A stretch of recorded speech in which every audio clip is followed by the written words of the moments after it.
What's going on, drinking buddies? How's the apocalypse treating you? You washing your hands? You staying away from people? Are you listening to this podcast on public transportation? You rebel, you. Or are you doing it right? You're buying dirt cheap airfare, seeing the world, fuck the plague.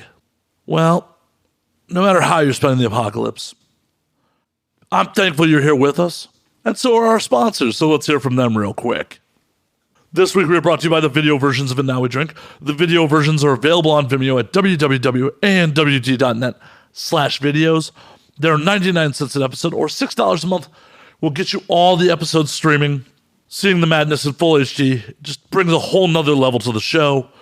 Show me some love in the possibly quarantine future by buying a video episode or two.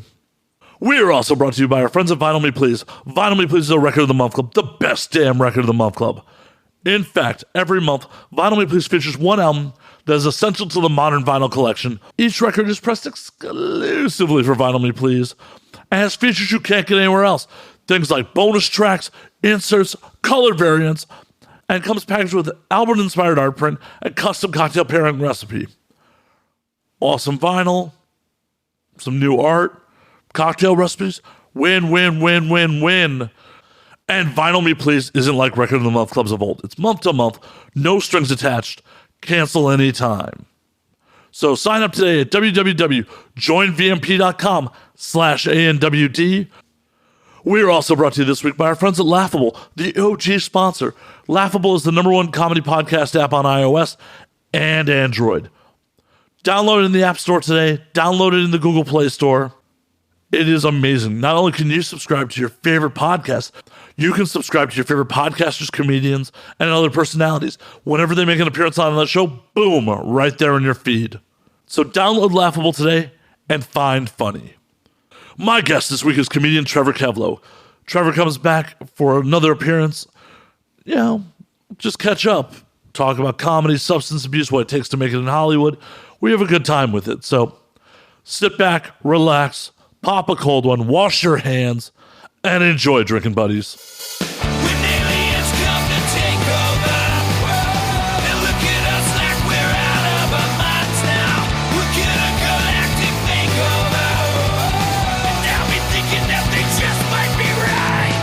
I cannot wait for this whole world to end.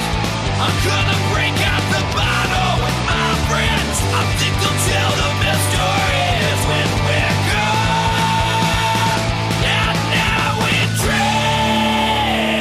Trevor, what the fuck's going on? How are we? Oh, we don't want the honest answer on that shit, do we? That's right. We talked for an hour before this. Man, I'm good. I'm golden. Yeah, Woo! I am really good. I'm approaching my 2-year sobriety. I know. That's why you fucking make me do this in the middle of the day with no alcohol. I know.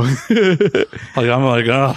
I think when I did your show, I was like just a few months in or something. Yeah, pretty close to it. Yeah. I mean, it was definitely under a year. Yeah. Oh, yeah. Yeah. Yeah. I'm what? Fuck.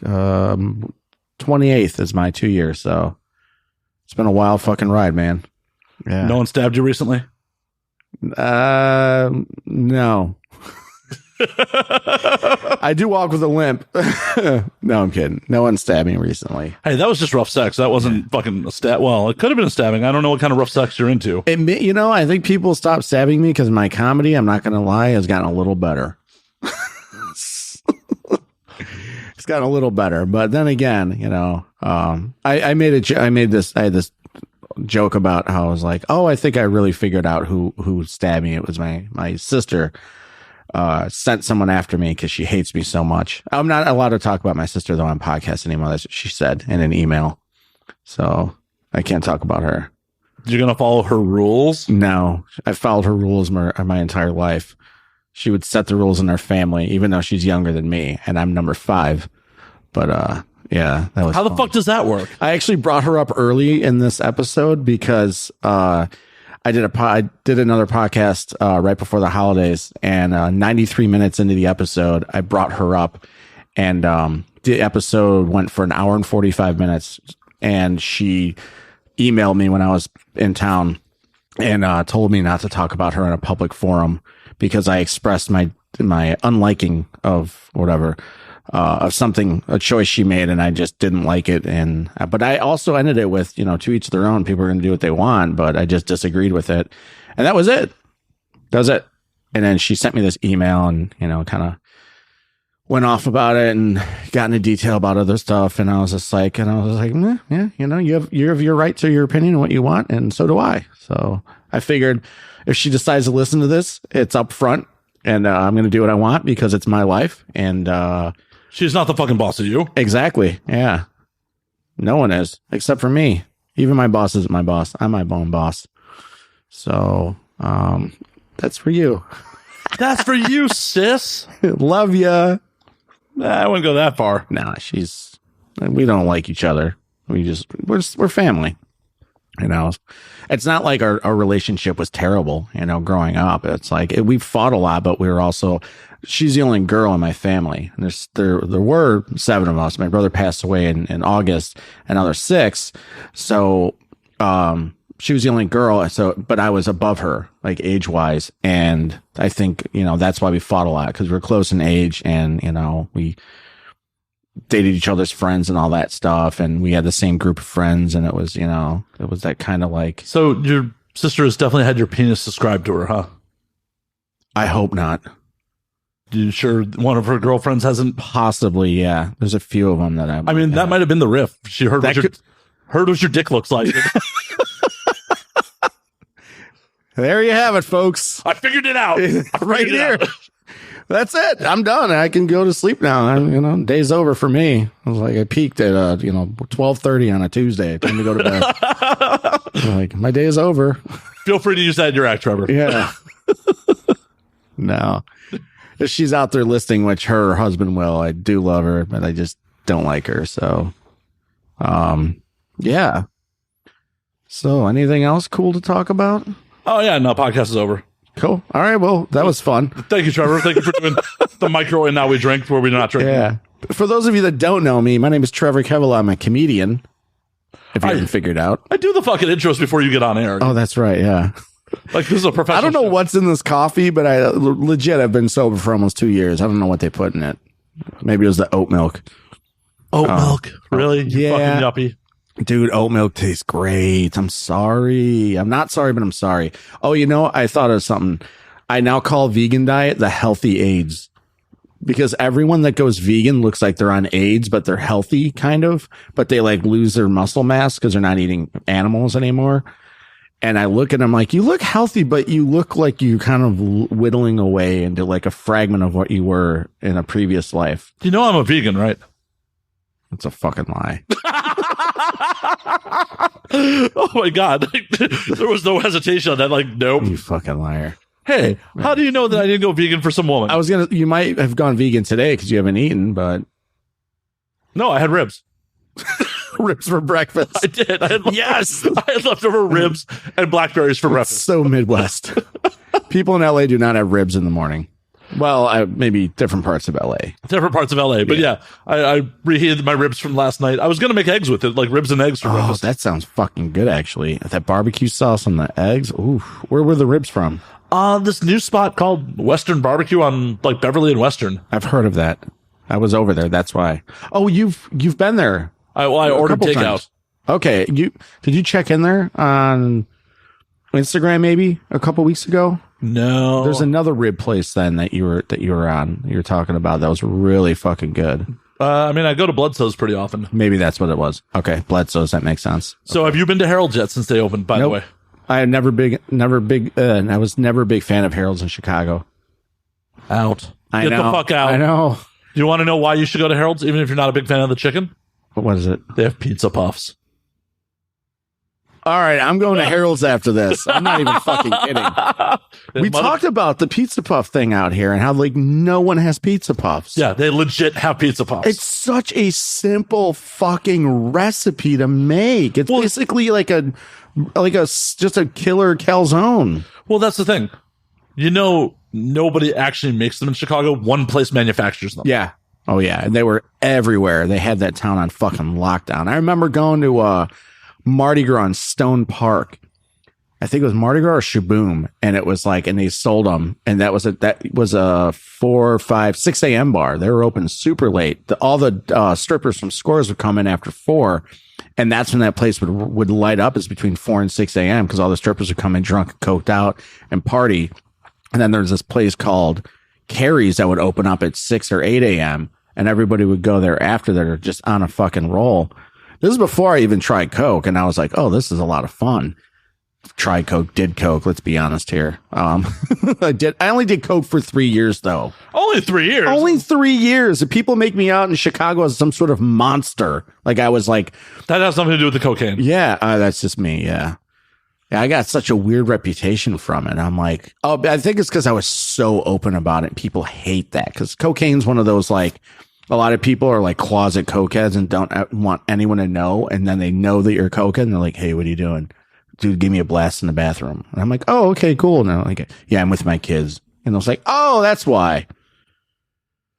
Just be yourself. Be yourself. Be a cokehead. Yeah. Pitch that script. Yeah. Like, have you seen that Instagram account, Vegan Cokehead?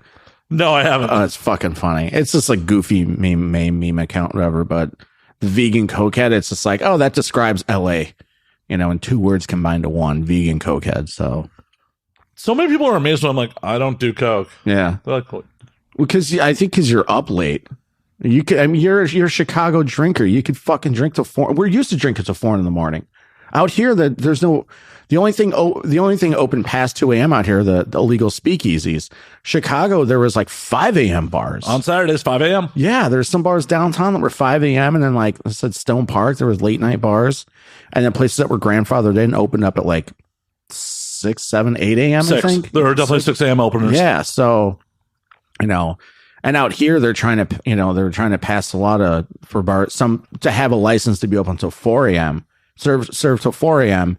I'm like, so you can serve till 4, but you can open at 6. So there's like literally 2 hours where there's no drinking. Breakfast. Yeah. I'm like, that doesn't, I remember I was talking to a detective about it. I'm like, why don't you just stay open 24 hours then? It's pointless. Like, but they're like, oh, well, we can sell a license. And then the bars that want to stay open until 4 can if they pay more. And I was like, you know what that means, dude. I was just like, more people drinking and doing Coke on the road. That's what I straight up looked at him in the face and said that. No, it just means more money for Uber drivers.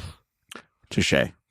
I'm pretty sure that like drinking and driving has gone down significantly. I hope it has. I really do. I don't know. I'd like to look at the numbers. Yeah. All I know is like, I could never imagine drinking and driving and living in the Hollywood Hills. Oh, God. Like, how many people died from that shit? I know. It's fucking wild, man. Because I'm sure back in the day, no cabbie was like, oh, yeah, I'll go to the hills. I'm like, how the fuck do you get out of the hills to start your night? Yeah. Fuck that. I mean, you got enough money, just rent a driver, buy one, like, pay your friend not to drink, Get your own Cliff Booth. Yeah. Here's $500 for the night. Don't fucking do anything but drink coffee and or Monster. That's it. Do a couple bumps. It's fine. That's okay. Yeah. It'll keep you wide awake on the road. And that shit gets out of your system in like a day or something or 2. It cleans right out. Yeah. It's bizarre. It's weird that the cleanest drug stays in your system the longest, which is weed. Yeah. And that's the hilarious part. It's like when companies were drug testing when weed was completely illegal, it's like, really, we're just testing you for weed because if you're a heroin addict, you're probably not functional enough to come in for this job. Or alive, yeah. And if you're a cokehead, it will burn out of your system so fast that we'll never catch it. Yeah. That shit's in and out quick, but man, you feel it for days, especially the stuff out here. Ugh. Horrible. As I said, I'm not a fan of Coke, but while I was in Colombia, I was definitely drinking coca tea and like chewing leaves. And even that was just like, fucked up my levels like when I got back to the States. I'm just like, why am I so depressed? Fuck. Why do I hate my life? Oh yeah, because I'm not surrounded by beautiful Colombian women and my dollar goes fucking miles. Yeah, no shit, man. But you're like getting like pure stuff. Like if you're getting anything out there, it's gotta be just like right off the plant, I mean, I didn't get any powder. They sell bags of leaves. And you just chew on it, you get a buzz? Oh, that's cool. And then not for me, but it's still cool. The leaves come in tea bags. like too. You can just make hot tea with it. Well, it's also what is legal and illegal here is like a whole different story in other countries. You know, we're so like manufactured to think and believe a certain way that it's like you leave and you're like, wait, like throwing your cigarette on the ground is wrong? Oh, it's totally cool in America, but you go to China or I think it's Japan, they have like these little like purses for your cigarette butts. Well, they don't litter there. In Japan also. It was Japan, yeah. You can't smoke on the street. Oh, that might be part of it too. Like when we were there, one of my buddies is like, we're just walking down the block and he's smoking, and like someone very politely comes up and like, you can't smoke here. So it's illegal to just smoke on the street. Oh, no shit. I've never been there. So but it's perfectly legal to smoke indoors almost anywhere. Yeah, they do. Yeah, you go to restaurants, you go to fucking and they're just bars, just people just fucking railing away on their cigarettes. Yeah, it's the polar opposite of here. We're like, no, you can't smoke inside anywhere here. It's smoke everywhere outside. See, that's what I'm saying. It's so strange. And that's the beauty of fucking travel. You get to experience other fucking cultures and like, oh, maybe America doesn't do everything the best. Yeah, I have never traveled out of the country because I don't consider Windsor, Canada out of the country. It's just an extension of like Detroit college scene. Yeah, there's legal, hotel hookers, but that's about it. Yeah.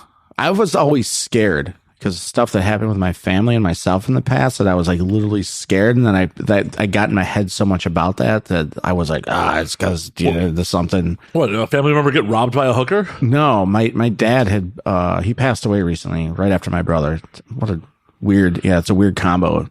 It's like I do this bit in my stand-up, how I get mad at my brother because he died before my dad. And I'm like, no, dad's been dying for years. He's supposed to go first, you selfish prick. You had to die before dad. You hated each other that much. Who's next in the Keveloh death pool anyways? Well, my cousin died the day my dad died.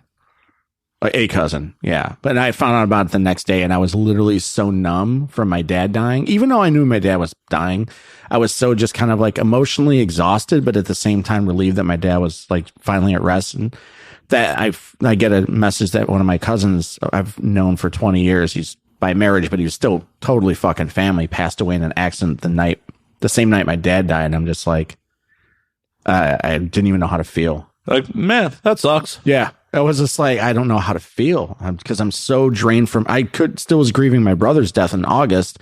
And then a few months later, my dad dies. And I'm just like, and then I find out the next day and I'm at work, of course, in the morning dealing with a bunch of drunk fuckholes. And I'm like, oh, I get the text from my cousin that one of my cousins passed. I'm like, and everyone's like, it always comes in threes. And I'm like, in your family, really? Like every family comes in threes? I'm like, come on, it's three people. Like if you do enough looking around and people are constantly dying. But I'm like, my family was like literally three people within a few months. So really interesting end to the year for me. So, but yeah, 2019 lasted forever. Yeah, it did. Isn't it weird that January is like 3 or 4 months long? I know. What is that? I came into 2020 like, I got this bitch by the balls. Yeah. Oh, 2020 is going to be my fucking year. And then like 15 days in, I'm like, nope, fuck myself. You're checking at the Comedy Store with that girl. Oof. She's really cute, by the way, so I get it. I tend to try to punch above my weight class when it comes to attractive women. Yeah. I remember when I saw that too back in January. I was like, ooh, she's really cute. Then he told me the story and I'm like, oh, she's really cute. I get it. Yeah. Yeah. What can I say? Yeah, you're a man. I have a type. Part of that is damaged. I think everyone out here's type is somewhat damaged. Like I've been on Bumble for a couple months now, and I've probably had 30 conversations, and I've yet to meet one woman. I tried to meet a couple, and then one of them I just ended up just like jerking off, and I was like, I don't want to meet her now. You jerked off to her Bumble photo? No. I jerked off, and I was like, I'm no longer interested. Oh, it would have been funnier if you're just like, yeah, that's a hot photo. That was a different girl. I'm legitimately, I still have it. Within an hour of matching with a girl on Bumble, it was right before New Year's. That's, I think, when I got Bumble again. Right before New Year's, I matched with this girl, not attractive at all to me, but I was just like, whatever. I'm just trying to get myself back out there because I haven't dated in so long. And I legit, in an hour, she starts sending me nudes. topless photos, her playing with herself with a vibrator, like sexting me and everything. And I'm like driving around somewhere and I'm like with a chub. I'm like, do I just beat off in a Ralph's parking lot? Because this is getting fucking hot. I mean, if it's the rock and roll Ralphs, you won't be the only one. This is true. And I'm like, how are men pigs when I did not ask for them? And we were just alluded to that. And she's like, what do you like? And I'm just like talking dirty and she's talking back. And then she sends a picture and I'm like, she's like, do you like that? I'm like, well, yeah, I mean, I like boobs. I love boobs. You know, I'm a boob guy. I'm an old school 80s guy, you know? And it was like, all of a sudden she's just sending me pictures. Like I said, not attractive, nice rack. But I was like, and then she just stopped. And then she's like, oh, I'm going away for a week. She's going to, was it not Austin? I don't know, somewhere, Nashville for a week. I was like, okay. And then she gets back and then she's like, I'm getting off Bumble. I'm done with this app. Here's my number if you want to call me. And I'm like, that's so fucking weird. Like, that's like a power move. I was like, no, I'm sticking to Bumble. I'm not giving you my number. I don't know who you are. You're sending me nudes and playing with yourself. It's actually kind of cool. I'm not dissing it. And then she leaves. She comes back, you know, a week later. I didn't take her number.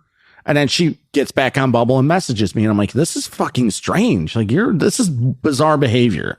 Like, she's like, oh, I guess you don't want my number. I'm like, well, I'm kind of confused on what's going on here. And then she deleted it. And then she wanted to go out. We kind of made half-ass plans. I just wasn't interested because of all this strange behavior. I'm like, I got enough fucking issues in my life.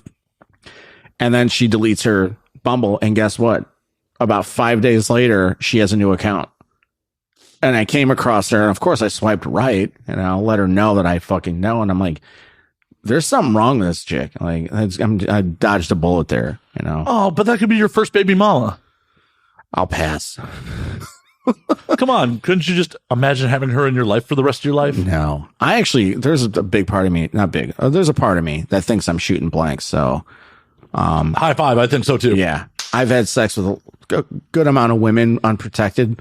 I'm clean, by the way, if there's any women out there that are interested in one of us. I'm clean. I don't know if I'm clean. This is my dating tape, Matt. Yeah.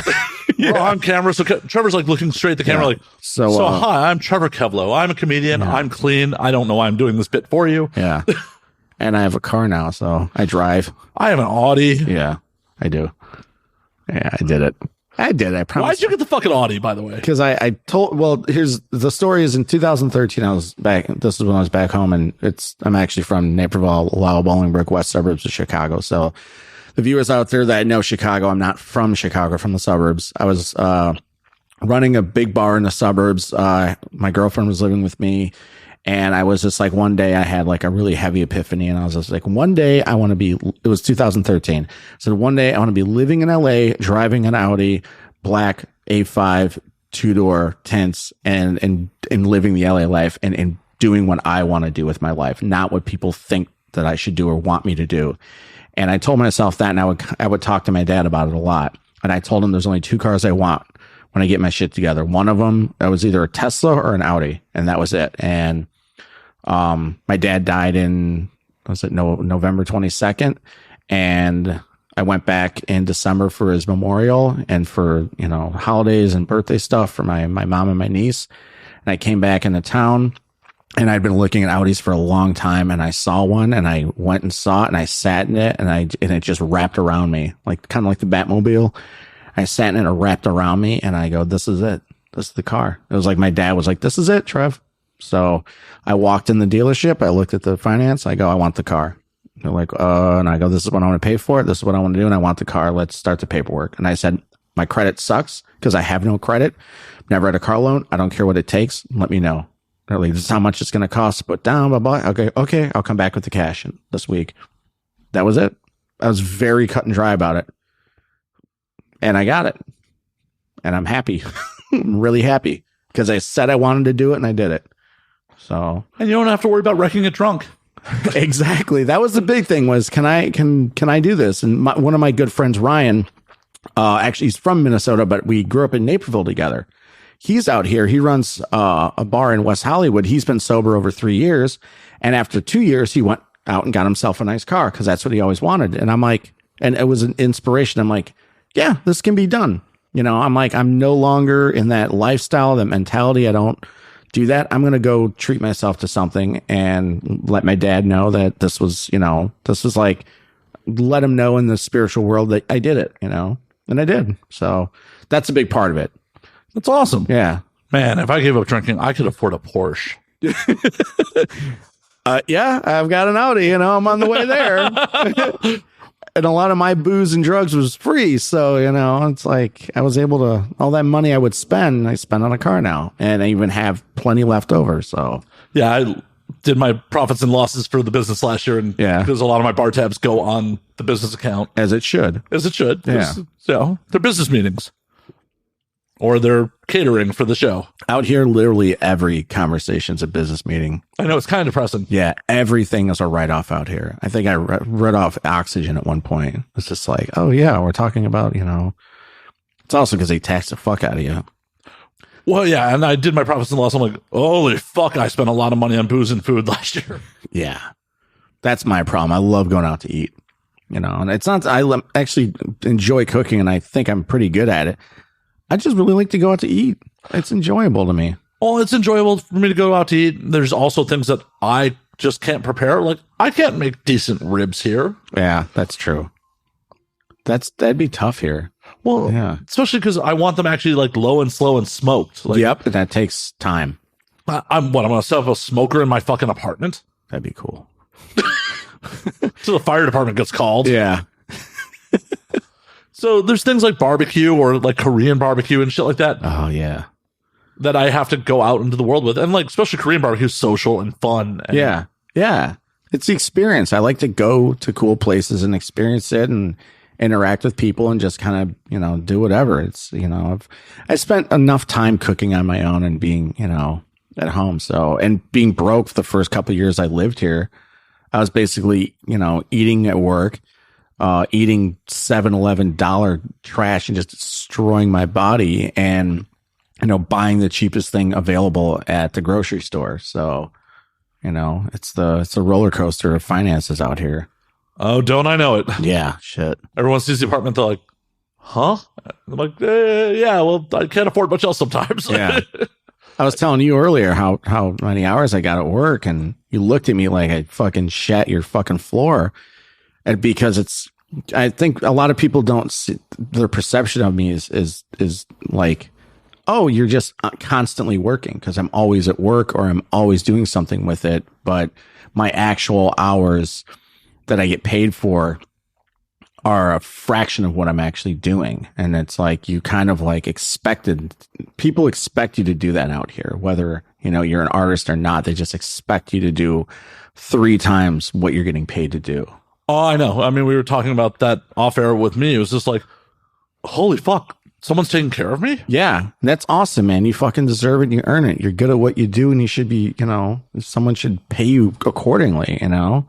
And that's my thing. I've always said if I could pay people the amount that I want to, I would. I just can't. It's very difficult. Yeah, but every time I've done work for you, you've paid me what you could. That's true. And I've always paid you. You know, that's the other thing. I don't think I've ever shystered you. I've paid everybody I've ever said I paid out here. I paid in general, but like my club is such a it's such an indie club and I have zero, you know, money to pay people. It's whatever I can make off the door. I don't, you know, I have no budget, absolutely no budget. My budget is what I make. And then I create a budget out of that.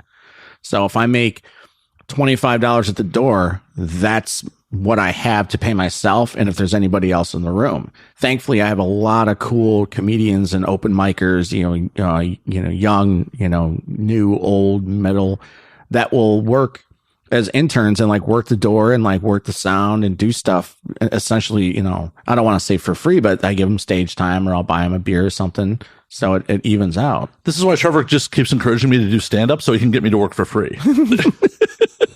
Hey, if I could pay people, I would, man. I know. I'm just busting your balls. Oh, I know. And I mean, I've paid people when they didn't expect it. So it makes me happy because I know how much that means to people. And it's tough though when I have like 10 comics and 10 people in the room. And I'm like, I'd love to pay everybody here 10 or $20. I literally made almost nothing at the door. Well, yeah. And I know you only hire me when it's like, well, this is really important. And Yeah. And I could pay you. Exactly. Yeah, that's the thing. And it's one of those things where like, I would love to, in some of those situations, I'd love to help you out for free, but it's generally, I have to walk away from other gigs Exactly. Yeah. to come work. Yeah. And like the last gig I did for you was the Garland premiere. And it's like, I lost money on that night, but I still wanted to help you out. Yeah. Give you a little scratch and you got a little food and drink. I mean, it's the best I can do. Like I said. Oh, no, it was great. Yeah. I have zero complaints about it. Yeah. And it was just like one of those things where like, no, even if the food and drink wasn't involved, it was still like, I was excited about the night. I wanted to help you out. Yeah. I appreciate that you were able to give me at least something for my time because I did walk away from another gig to take that. Yeah. And then I definitely made it up in bar tab. So thanks, God, Chef Garland. Don't even tell me how much. I don't know how much. Oh boy. Like I had 24 old fashions. Oh boy. Oh no, I just drink Makers on the Rocks at the dojo. So yeah, Makers. Yeah. just like every once in a while, like refill. Yeah. Jeff's a good guy. I'm really happy that we connected. So he did a show. Was it last month? Yeah, he did a show. I flew my mom out for it because I promised her that. When I told right before my dad passed, I told him that what was going on with Jeff Garland, and he was so excited and proud of me. And he was, it's just his health was so bad that he didn't have the level, couldn't be excited like physically, but he was like so like happy. And I told my mom, I go, the first time that Jeff Garland performs here, I go, I'm going to fly you out to see him perform, and you get to meet him and talk to him. And I kept my word. And we did a show. Jeff Garland, Aaron Darling, myself, Al B hosted it, and this comedian musician Glenn Bolton did music before the show started. And I flew my mom out and everything. She stayed with me. I got to pick her up in my new car. She was all excited, and she was such a trooper about it. And it was made me feel good that I was able to give my mom all this and show her that I'm actually doing something out here, not just like stuff you see on Facebook, because she doesn't have Instagram. And it's like actually show her, rather than tell her and talk to her and, see stuff on Facebook, but actually physically show her. And she had an awesome time. It was so cool though, to like be able to do that. And we went to this, Jeff Garland's been doing this. He's a photographer on the side. That's like one of his passions on the, outside of entertainment. And he's got a art exhibit of his photography at Leica in West Hollywood, Beverly Hills. And every Saturday at 1:00, he does this like viewing. He shows all of his photography of these pictures he's taken over the years and explains each picture. And every showcase he does is a little different. And it was so cool because it was packed. There was like about 60 people in there.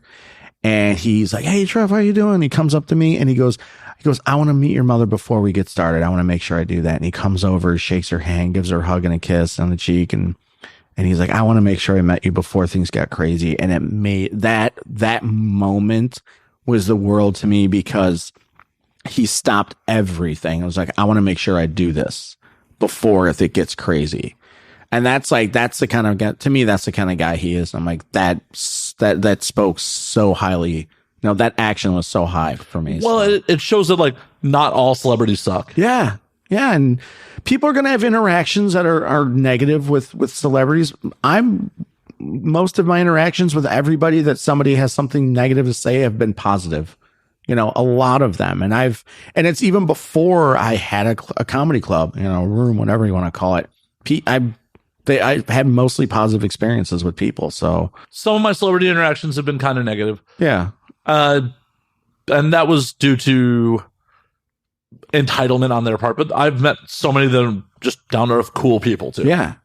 And I think it's how you approach them. If you run up to them when they're in the middle of eating, and say, "Can I take a picture?" they might get annoyed. Well, yeah, fuck yourself. Don't do that. Yeah. Like have some fucking tact, And I mean, I'm a fucking, in my eyes, I'm a nobody here. Like I'm just another guy trying to fucking do it out here, but I have a really cool thing. And I've had people approach me and, and I'm just at a coffee shop having coffee on the phone, and people come up to me and talk to me about, "Oh, hey, the dojo guy, blah, blah, blah." And then like, and I'm always friendly, but there's times where I'm like, I have this, I've been talking about this lately. I have like this PTSD of people asking me for stage time or to do a show. And it's starting to like get in my head. Like, so is this a bad time for me to ask you to do a show? Exactly, fucker. I literally like, I go into work and I see like some of the comics and their eyes are like, oh, he's over there. And then they want to come over and talk. The fucking vultures are circling. Yeah. And I'm like, and I appreciate it. And it's a good problem to have, but there's times some of the tact is just awful. And a lot of people will text me and I won't get back to them right away. And then they're messaging me on social media or emailing me. And I'm like, yo, I got stuff I'm doing too. I can't get back to you. The most important person I always get back to me is my mother and, was my father. But, if I'm on the phone with my mom for an hour, no one's getting shit. No one's getting anything back. So, but I've had it. It's been a few times. It's not like it's a lot to be an issue, but that's why when I see people that I respect out and about, not just celebrities, but people I respect are in the industry, I'm usually pretty just like, I acknowledge them and make eye contact and give them a nod, and that's it, But there are certain people where it's bizarre. Like I keep running into Adam Scott from Parks and Rec, and it's creepy because I see him all like randomly. Have you asked him if he's stalking you? I am thinking about it because the last time I saw him, he had a big beard. I'm like, is he putting on a beard and following me around now? Is he licking his lips when he looks at you? It's weird. I've seen him like 3 times in 3 different places in like a matter of 6 weeks. I'm like, were all 3 of them the dojo? No, I wish. Oh, that'd be great. That'd be great. But no, it's just like, to me, it's like I'm become a pretty heavy spiritual person after getting away from the booze and drugs. And it's like, to me, I'm like, there's something going on here. Maybe we're supposed to meet. Maybe we're supposed to not. Maybe we're supposed to fuck. Maybe we're supposed to bang. Maybe we're supposed to frot. I don't know. I mean, who's going to top who there? I don't know. I could power bottom them. I don't have much of an ass, but I got good, strong legs. You're like, I'll put my hips into it. Adam Scott. Yeah. Trevor's into it. Yeah, just hit me up, dude. I mean, we could tweet at him right now. Slide into my DMs, bro. We could tweet at him right now. I've tweeted at him in the past. Not about this. Well, you should tweet at him about being a power bottom for him. Yeah. By the way, folks, I am not a power bottom. Except for Adam Scott. If he's out there listening. No, I'm just saying, make your dreams happen. Tweet at him. Yeah. I am, yeah. It's just like, I think the next time I see him, because I know it's going to happen, I'm just going to shake his hand and be like, you know what? I love your work. I appreciate you following me. And this asshole's for you. Yeah. Right here. Just right in the culo. Right over here. Right in the culo. Get in there. Oh, man. Come on, Trevor. Fuck your way to the top. Yeah, I tried. No, I didn't. I had my opportunity. I didn't. Yeah. I'm glad, though. I took those pitches and I took the walk instead of hitting the home run. I took the walk. I got on base. The slow game. I took the slow game instead of going in and being inappropriate with men. I said, you know what? I'm just going to take these pitches. Well, and the thing about it is, I'm like, the reality is that shit never happens consensually. No. And I'm not gay. So that's a big part of it. I mean, people still think I am because I don't paint my toenails. I get my toenails painted. Because I think it's sexy. I just thought it was because you got your asshole waxed. No. That sounds good, though. It's a thing. Is it? Yeah. Even for guys? Oh, yeah. Straight guys? I don't know about straight guys. Oh, okay. Yeah. I mean, I got a mullet going on. Like, it's clean up front, but it's party in the back because I can't reach back there. Oh, man. I don't know. I can't do that. Yeah.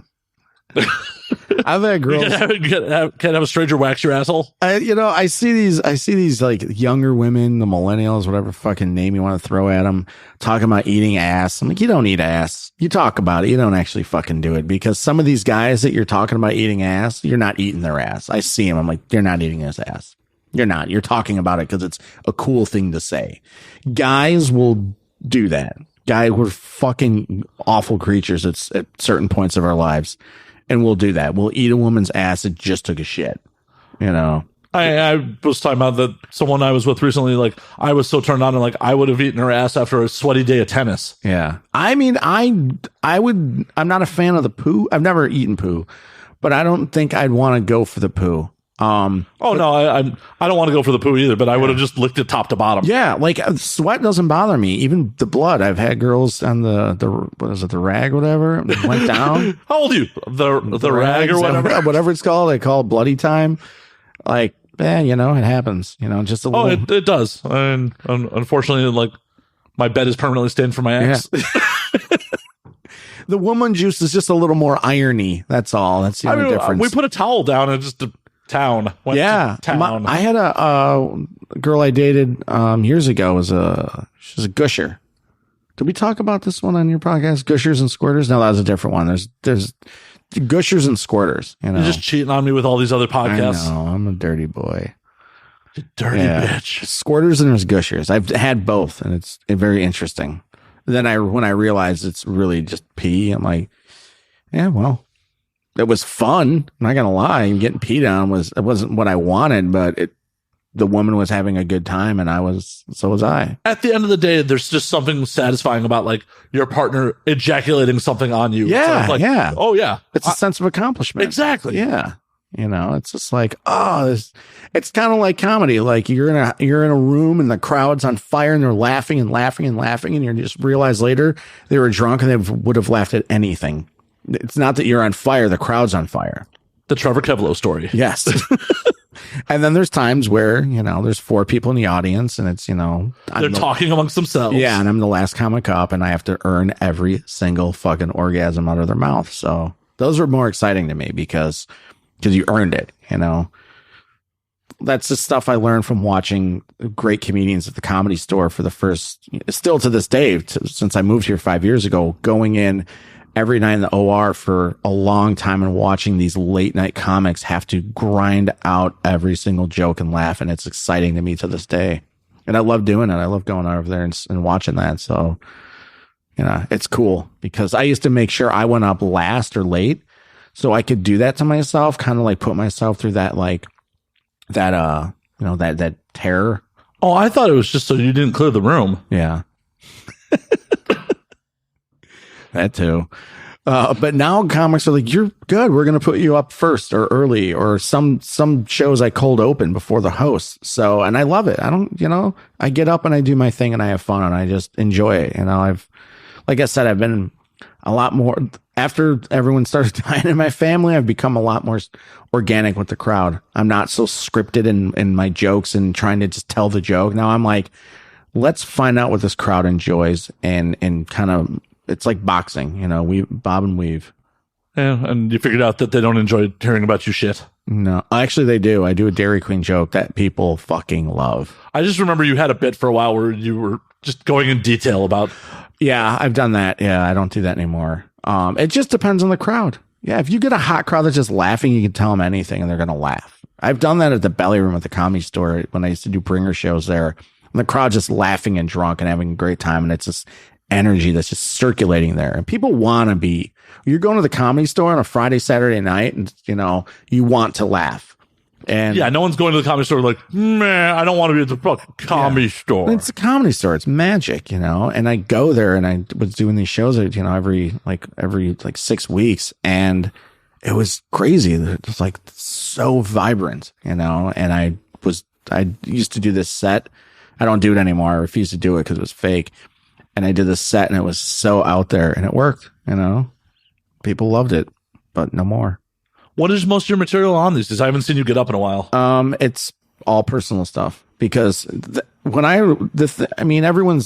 they say write what you know, and I'm writing what I know. I've dealt with a lot of death lately, a lot of, you know, family issues.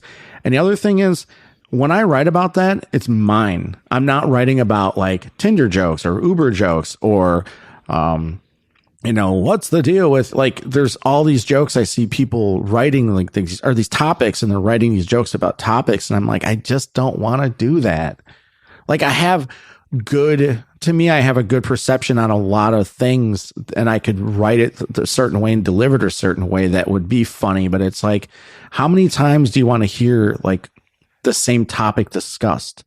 And I'm like, I'm sticking to what I know, which is my family, the deaths, my friends, like this personal stuff. Because the other thing is, if someone rips that off, they're ripping off my life. not just my joke about like, oh, the traffic in LA is so bad. It's like it's like blah, blah, blah. There's 1,000 people that think that way or have that joke. I also do a really ridiculous opening joke about Italians that I just absolutely love because it was something that I did one day.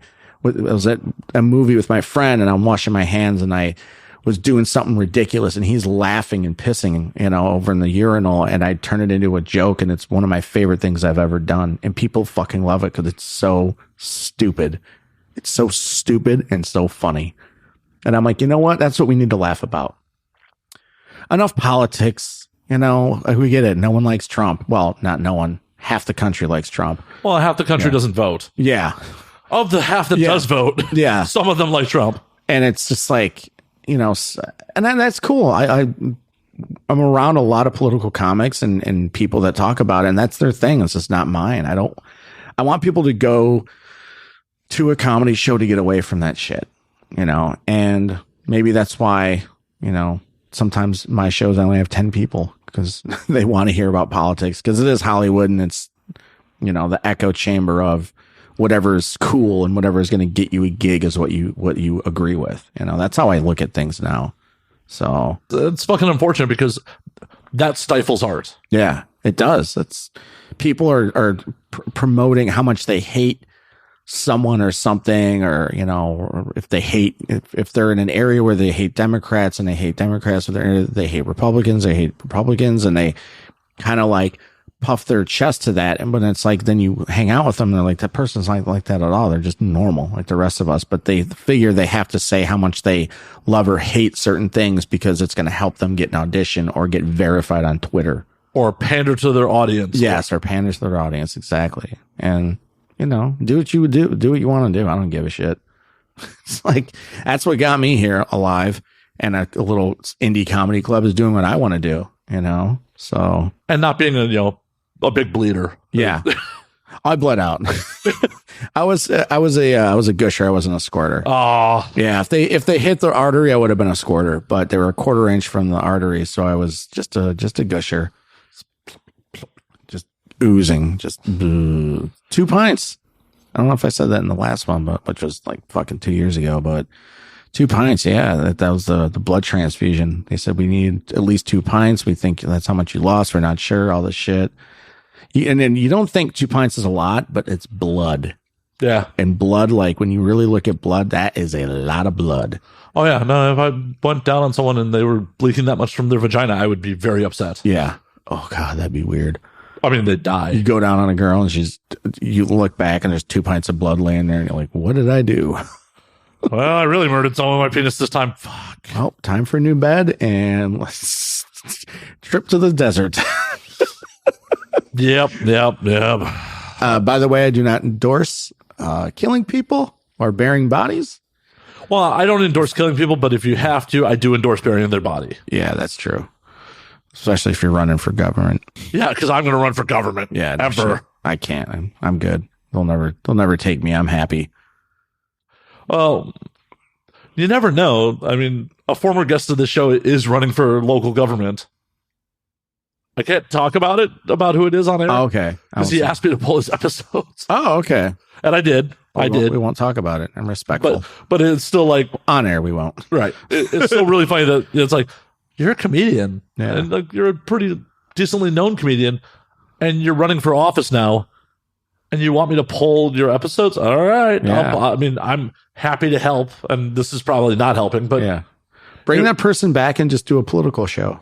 Yeah, this is not the show you want to be associated with if you're running in a contested district.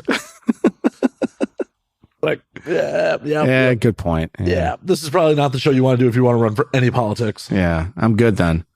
I never want to get up. I'm here to ruin your career. I mean, that's what Brocato says every time he comes on. He's like, "You're just gonna get me canceled, bro." I love him. God, he's wild. See, you should have come out on my birthday. He was in rare form. Was he? Yeah. Fuck. He actually, I was supposed to do his show a couple months ago, and I let him know. I'm like, "Hey, I can't do your show. My dad died. I gotta go." And I don't think he believed me. It's like the old, it was like dad or my brother or something. And he was probably like, "All right, sorry, that sucks, bro." I forgot what it was, but it was like, "No, my dog did eat my homework." Like, my dad really did die. Like, he, it's like, cause it was like, I went back home to Chicago like 4 times in a couple months to see my dad. Cause you know, all the stuff that was happening. And, actually the first time was, I had already scheduled a time to go back, and my brother died in that time. So like 2 days before I was going back to see my dad, my brother dies. And I'm like, dude, that's so dope of you, man. You fucking die when I'm already going to be in town. You saved me a lot of money on airfare. It's like, what a good brother. I mean, guy couldn't organize himself out of a fucking paper bag, but he made sure to die when I was already going to be in town. Now that's a good brother.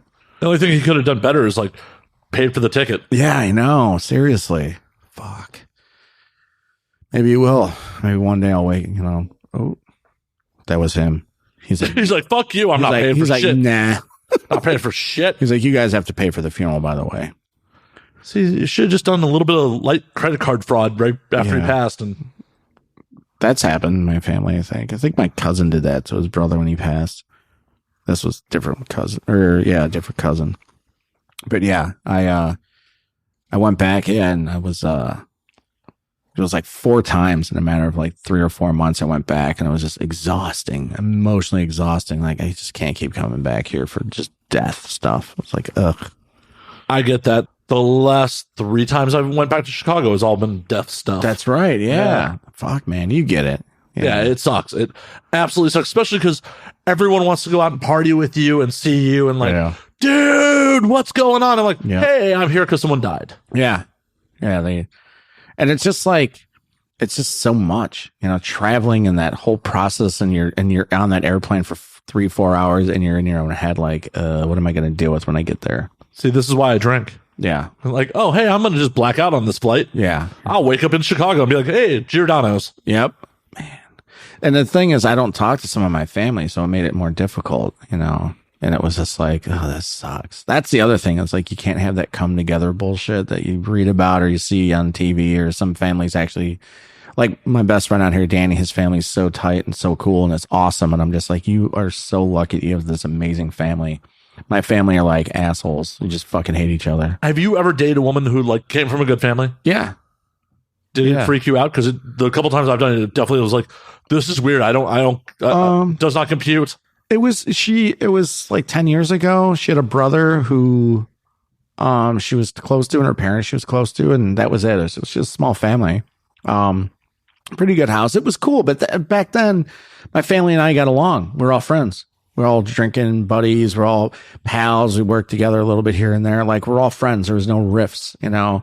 And then over the past probably 5.5 years is when things started to just kind of like, there was like a line drawn in the imaginary sand in our family. And it's just like, why is this happening? It's so ridiculous. Like, get over your fucking self and your ego. It's like so silly. Like, there's no reason for this. People say shit when they're mad, and get over it. You know, like, if you have to hold on to that for your whole life, you're the problem, you know, not the person. So, and that's kind of what happened. And I was just like, oh, this is so lame. And I'm like, I'm so glad I'm in LA. Distant from that garbage. Right? Yeah. It's just like, get out of here. See, for me, like, I've never had a good relationship with my family. Yeah. As I said, like, the couple times I've dated women that like came from good families, like, oh, we do family dinner once a week and shit like that. It was just like, this does not compute to me. Yeah. We had like, we were, I actually, for a long time, our family was actually pretty fucking cool. Like, I was really proud of how like tight we were. And that's also because I think we were involved in each other's shit so much, which ultimately, like, once we all grew up, I think we just kind of like, everyone wanted to just become their own like life. And the problem was we were so close that it's like when we tried to get away to do what we wanted to do, the family had their own opinion on what you should do. So rather than just allowing people to be people and choose their own life and be adults, it was like, oh, I don't agree with what so-and-so does, or I don't agree with this person, or fuck that guy, or fuck this. It was like, it's not your fucking life. Like I always said, you know, I have a brother two of my brothers make really good money. I'm like, that's your money. You do what you want with it. You want to fucking spend half your paycheck on Jaeger bombs, it's your fucking money. If you want to spend your paycheck on a new car, it's your fucking money. Like, it shouldn't be what I think you should do with that. 100%. As long as it doesn't negatively affect anyone else. Thank you. Yeah. And it's like, if I'm just hurting myself, I'm just hurting myself, and that was where the, drugs and alcohol, where my family was so concerned all of a sudden. And like, I've been a heavy drinker most of my life, and you didn't care about that when I was, feeding you drinks at the bar I ran for 10 years. It's like interesting how perception had changed when I moved away, and all of a sudden Trevor's got a problem. But when I was in Chicago, I had a problem. Out here, it was just like the Coke, took over a little bit. Chicago is like drinking is really what fucked my life up, not the Coke. Well, Chicago, just drinking is so part of life there. It is, yeah. And it's like, and it's also like, I think a part of it's jealousy, like what we were talking about earlier. Like, people see what you're doing out here and they want to, oh, he looks like he's having fun and doing cool things. Let's go see what they're doing. And then they're like, oh my God, this is so different. I want to, everywhere you go, you want to live, by the way. Well, and on top of it, it's like the people back in Chicago see my curated social media. Yeah. This is my curated life. This is not what's really going on with me. This is like, no, this is my public persona. Even on my Facebook that has my legal name. Like, I'm not going to air my woes, my trials and tribulations, my worries, my stresses. Like, I'm going to have conversations with my friends about it, but I'm not going to put that on social media. Exactly. So if you are not in that inner circle that gets the truth. Yeah. Oh, it looks like fucking fun and games. Oh shit. Look at Matt getting fucking naked with porn stars and oil wrestling. Yeah. Like I said earlier, I've got so much going on. I've got things in the pre stages of development, big stuff, small stuff, everything. And then I told you how many hours I got this week, paid hours. And it's like, if I told anybody in this industry my paid hours, they would probably shit themselves. Like, you should be making 3 times that with the amount of work you're doing and what you're making, but I'm not. And it is what it is, and I've accepted it, which is why I'm starting to move on to bigger and brighter things, which is eventually going to happen. But it's like, people see this edited version, and then people that are super social media fanatics take that edited version and edit it 6 times. Then there's filters, and there's living my best life. They're taking pictures of themselves at Runyon. Hashtag blast. Yeah, hashtag blast. Pictures of Runyon, perfect fucking outfit, perfect hair. Men and women. This isn't a diss on either. It's diss on everybody, including me. I do it sometimes, but not all the time. And then it's like they go to their life, and it's like, oh, I have to work 15 jobs to pay my fucking obscene rent. And I hate what I have to do to make this work. Oh yeah, and it's tough. It's the reality of the situation. Like, especially in the last year for me, I went from working a fairly steady 9 to 5 and doing this shit and doing all the other stuff to being like, you know what? Both feet in. I'm being self-employed. Yeah. And it has been a bumpy fucking wooden roller coaster at times. And how scary was it? I remember that, man. I remember when you told me about that, and it was just like, fuck, like, that's tough. And, when I told you I was in Orange County, and I was my old stopping ground. I worked in Irvine 16 years ago on their campus. I worked in an office as a headhunter recruiter. And if I stayed there, I would have lived that life. I would have some fucking hot chick I would have married. I would have ended up probably having a couple kids, and I would have hated my fucking self. But I would have had the nice house in Orange County. I would have been by Newport. I would have had all that cool stuff, but deep down inside, I would fucking hate myself. And the thing about it is, you can't take that shit with you. Yeah, exactly. My dad always said that. That's why he died broke. I mean, that's my plan too. Yeah.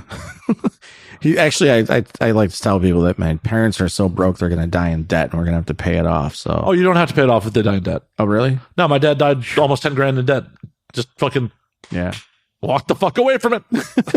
I mean, they'll go after the estate if there's anything to take, but if you die broken in debt, there's nothing they can do about it. My parents had 7 kids. My dad has died broke, and my mom, she's actually doing well. Like, she's not gonna. I mean, they definitely didn't invest in condoms. No, they didn't. The old bullshit. Oh, I'm allergic to it. No, you're not. Which one of them said that? I don't know. I don't want to know. I just think they're just into the raw dogging thing. Obviously, there were 7 of you. Yeah.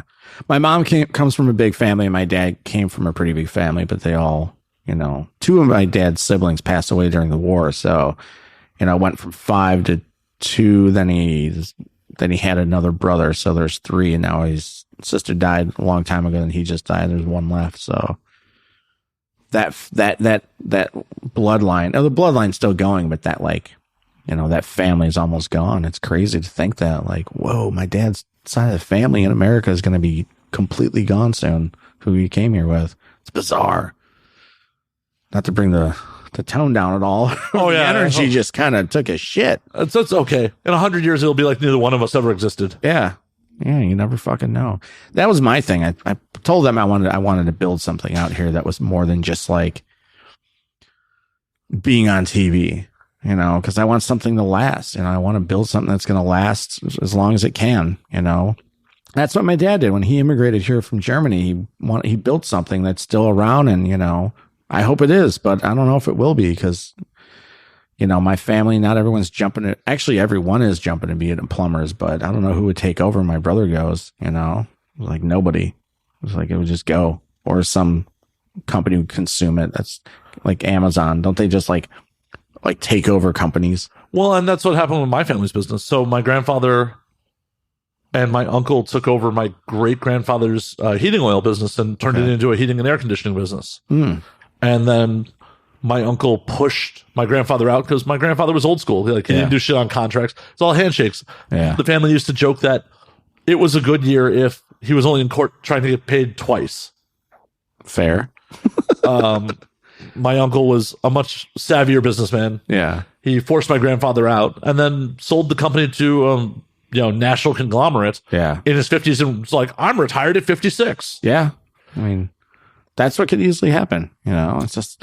Luckily, my grandfather got bored in retirement and started a second company and sold it to my other uncle. Yeah. So the family business is still technically going. Yeah. But it's not in its original iteration. Yeah. Well, it's like people. You're not the same you looked when you were 22. I know that for sure. Yeah, sadly, I do too. Yeah. Oh man! Sadly, I'm still chasing women like I look like I did when I was 22. I was gonna say, yeah, man. I adjusted my Bumble age. I didn't realize how I was looking at. I was like, why is there so many older women? It was like at 45. I'm like, and I'll be 42 in a month. I'm like, nah, I don't want anyone older because they want different things, and they're gonna be dead soon. Yeah, that's true, dude. Are you on Hinge? I am. It's depressing. I fucking hate Hinge. What the fuck is with these 55-year-old divorced 5 times with grown children messaging me? That's all I get are women much older than me. Like I said, I'm almost 42. They're 45 to 55. They're like, your dick works. Yeah, I'm like, but that's all I'm getting. Is Hinge only for old chicks? No, it's supposed to be for relationships. And that's why I went wrong. I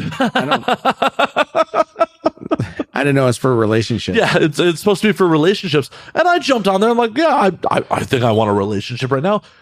Apparently, the only people that are specifically looking for relationships in Los Angeles are ugly people. Yeah, or really old women that... My search is not for old people, so... Yeah, I'm just going to get off the thing. I don't like it. I get hit. It's just what I want. If I don't want an older woman, don't get mad at me. Don't get mad at me because I don't want a woman that's got a bunch of kids or a kid. That's just my choice. It's like, that's not what I want. I don't want to have to be like a pseudo father, not at least now. I'm living I have a 2-door coupe. There's a reason I have a 2-door coupe. I don't want a 4-door. I want people to know that this guy does not have kids and does not want kids anytime soon. I mean, I think we're at an age where you cannot discriminate against women that have children. You're right. Out here, you're lucky, though. A lot of women in our age don't have kids. I know. I mean, that's because they're selfish like the rest of us. And I get it. I know. That is pretty rad. But there are still plenty of women that do have kids out there. And there's probably women that have kids that are far better than plenty of the women we've interacted with. If you want to say that, or I said that, so whatever. Talk shit about me all you want. I don't care. But I just, for me personally, it's just not something in the cards for me. Not right now. I'm looking at today and tomorrow. I'm not looking at, 5 years from now. I did that my whole life, looking at 5 years from now, and it fucked me up so bad. Just ruined my life. Well, and that's the thing. 5-year plans are bullshit because nothing's promised. If you would ask me 15 years ago, would I be in Los Angeles hosting this show, being a professional podcaster? Yeah. Be like, what's a podcast? Yep. And then be like, no. I look at 5 years ago. I moved here 5 years ago. So 5.5 years ago, I've always wanted to live here since I was a little kid. So that's like, it's not a secret in myself or my family or my friends that I've always wanted to live here and have been very interested in the entertainment industry. But 5 years ago, we'll say, I had no fucking idea that I was going to be running like an indie comedy club in a restaurant that I ran. Hell. No idea. Oh, I know. Yeah. Hell, even 5 years ago, I wouldn't imagine myself doing this. 5 years ago, well, yeah, 5 years. Yeah, even 5 years ago. Yeah. My energy was concentrated on doing work in porn. Yeah. Doing more work in like the production side of porn, and like I had ideas for writing and just creating pornography. Yeah. The idea of like doing a weekly talk show and being more involved in comedy than porn. I mean, because in the grand scheme of things, I'm much more in the comedy scene than I am in the porn scene. Yeah. Yeah, you are. Yeah, I mean, I never thought I would have been brutally stabbed in attempted murder and then quit everything like pretty much overnight. I never thought 5 years ago, oh, I've thought about quitting drinking. I have. It's been in my mind for a long time. I'm like, what is a life of not its sobriety? Because that's got such a weird like people assume sobriety of so many different things. But I would think of like, what would I do if I didn't drink anymore? Like I didn't know what there was, the life outside of like being in a party or part of the party or like the party master, Oh, hey, I struggle with that too. Like, yeah. Drinking is so much a part of my identity. It's so much of my social outlet. Like, yeah, if I'm not working, I'm generally in a bar. Yeah. And the idea of like, why would I go to a bar and be sober? It's weird. It's weird. It was weird for a while. And then it became like, I think because I've been in bars for so long, working and drinking in bars for pretty much 20 years, that's like, I don't want to be in them anymore, because not just because I can't drink, because it's just like I see the behavior of people, I see the ugly, I see the addiction, like the bad addiction of people that are, that want to drink but don't want to be aggressive about it, but are passive aggressive about it. And it really gets to me at times, because I get it. I've been there, and I've been there where I really want that next fucking drink, but I don't want to be an asshole about it. So I got to kind of pull myself together and be like, when you get a chance, can I get another triple shot of Jameson? And you sit there and fucking twitch and just wait. And it's like, now I look at it like, man, like I don't get mad at people. I actually get mad at myself, because I put myself in that position where I took that shift to bartend, to serve people, to get them to that level where they don't feel anything. And it's my choice to do that, because I have to still pay my rent and my bills this way. And it's tough at times, and that's what it is. I'm not mad at them. It's more I'm mad at myself that I have to still do this. And I've made the choice. I'm mad that I'm helping people destroy their own lives, because you're not destroying their lives. You're just enabling them to essentially. Yeah. Because I mean, if I worked somewhere or anywhere where it was just like cocktail, have a few drinks and leave. It's like, that's kind of what we've turned into. We're not like a party bar. I worked at a party bar for a long time, and I look back, and it was a lot of fun.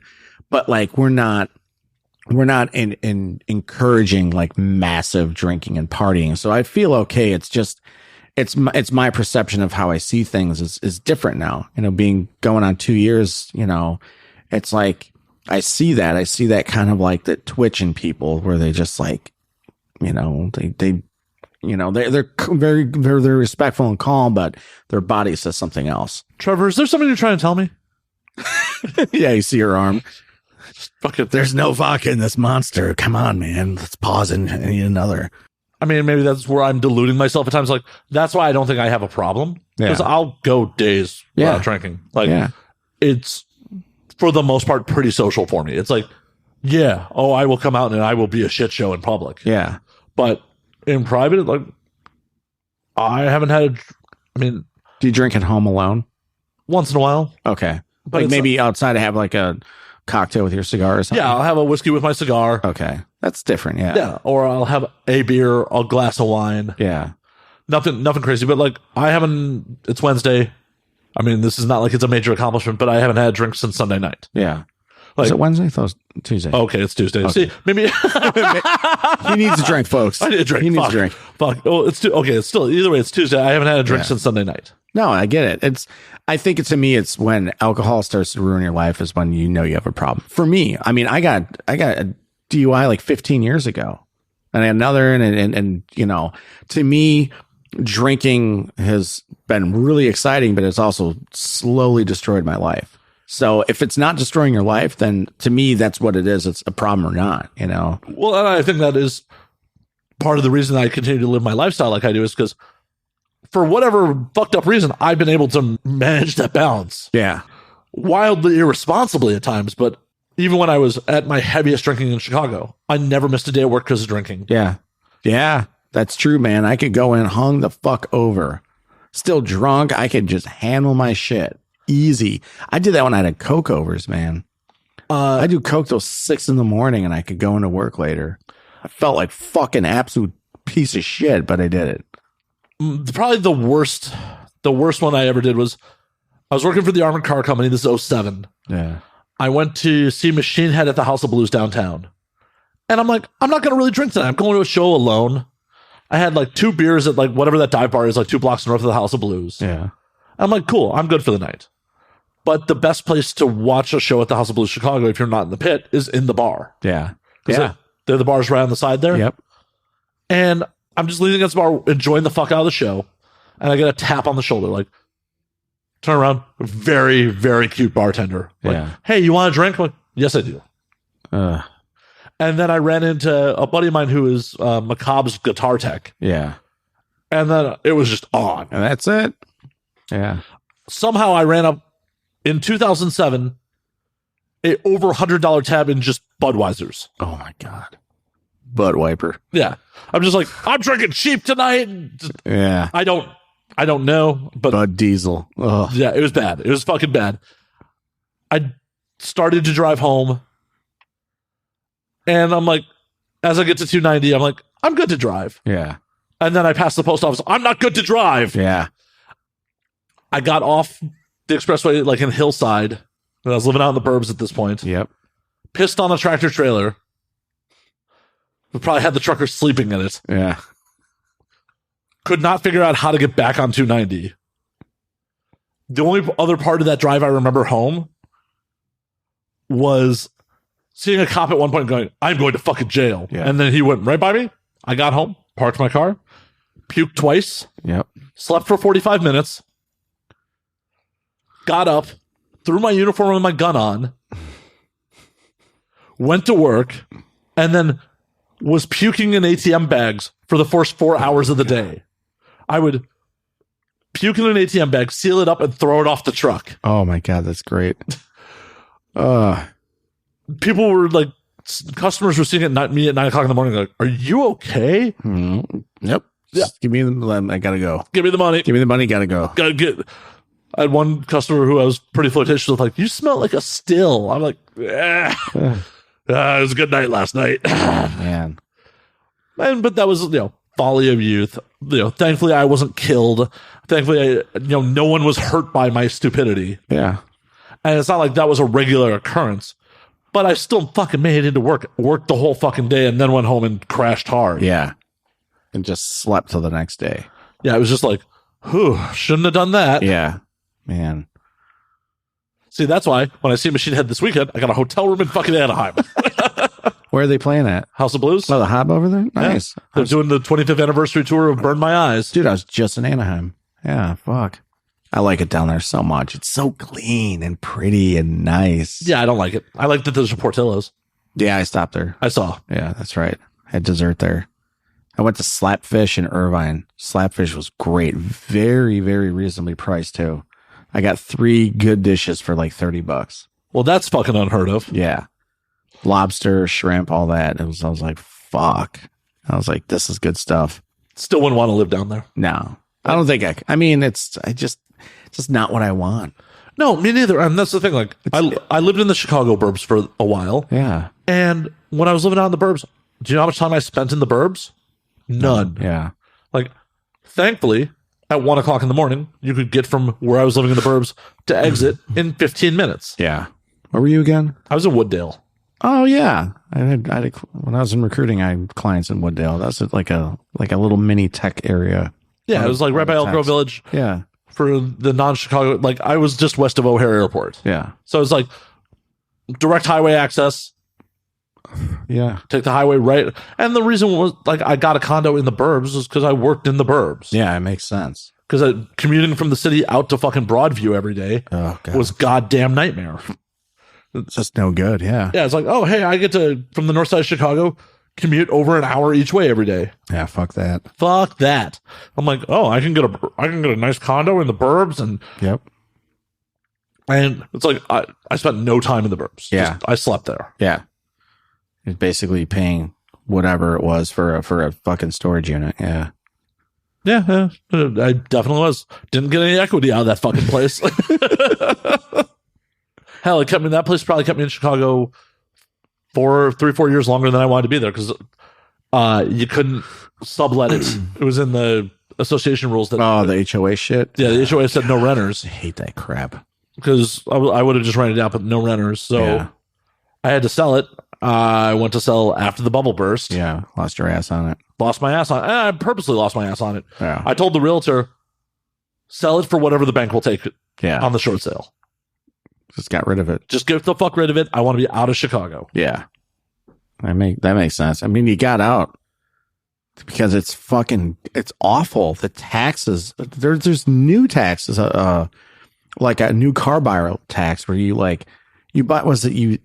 pay taxes when you buy a car. Now I think you pay taxes when you sell a car or something. Yeah, it's crazy. Like if it's like leaving, it's like they have I feel like they have people like stationed on the border that just like hand you a bill, like coming in and out of the state. It's gotten so fucking bad. The taxes in Yorkville, which is like an hour and a half west of Chicago, like not a stick town, but a small kind of town. My brother had a nice house there.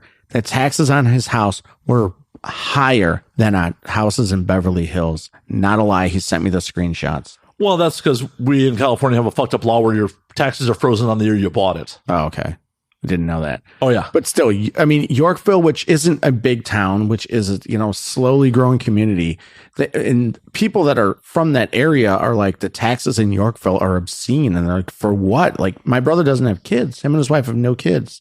Like, we're paying all these taxes for a school for no kids.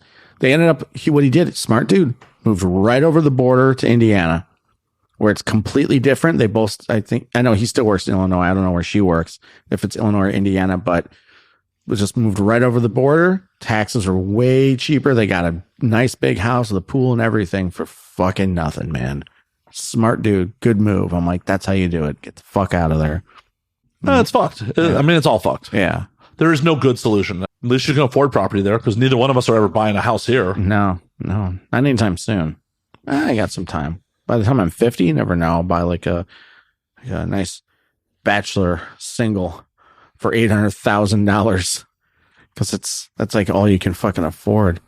Dude, 8 years from now, you think you'll be able to afford that? No, I'm kidding. Yeah. I wouldn't want to. I wouldn't want to buy anything around here, at least. See, I love living in Hollywood. I know you're not in love with it, but it's just not what I want. I like, what I like? I like Franklin Village. That's where I want to live.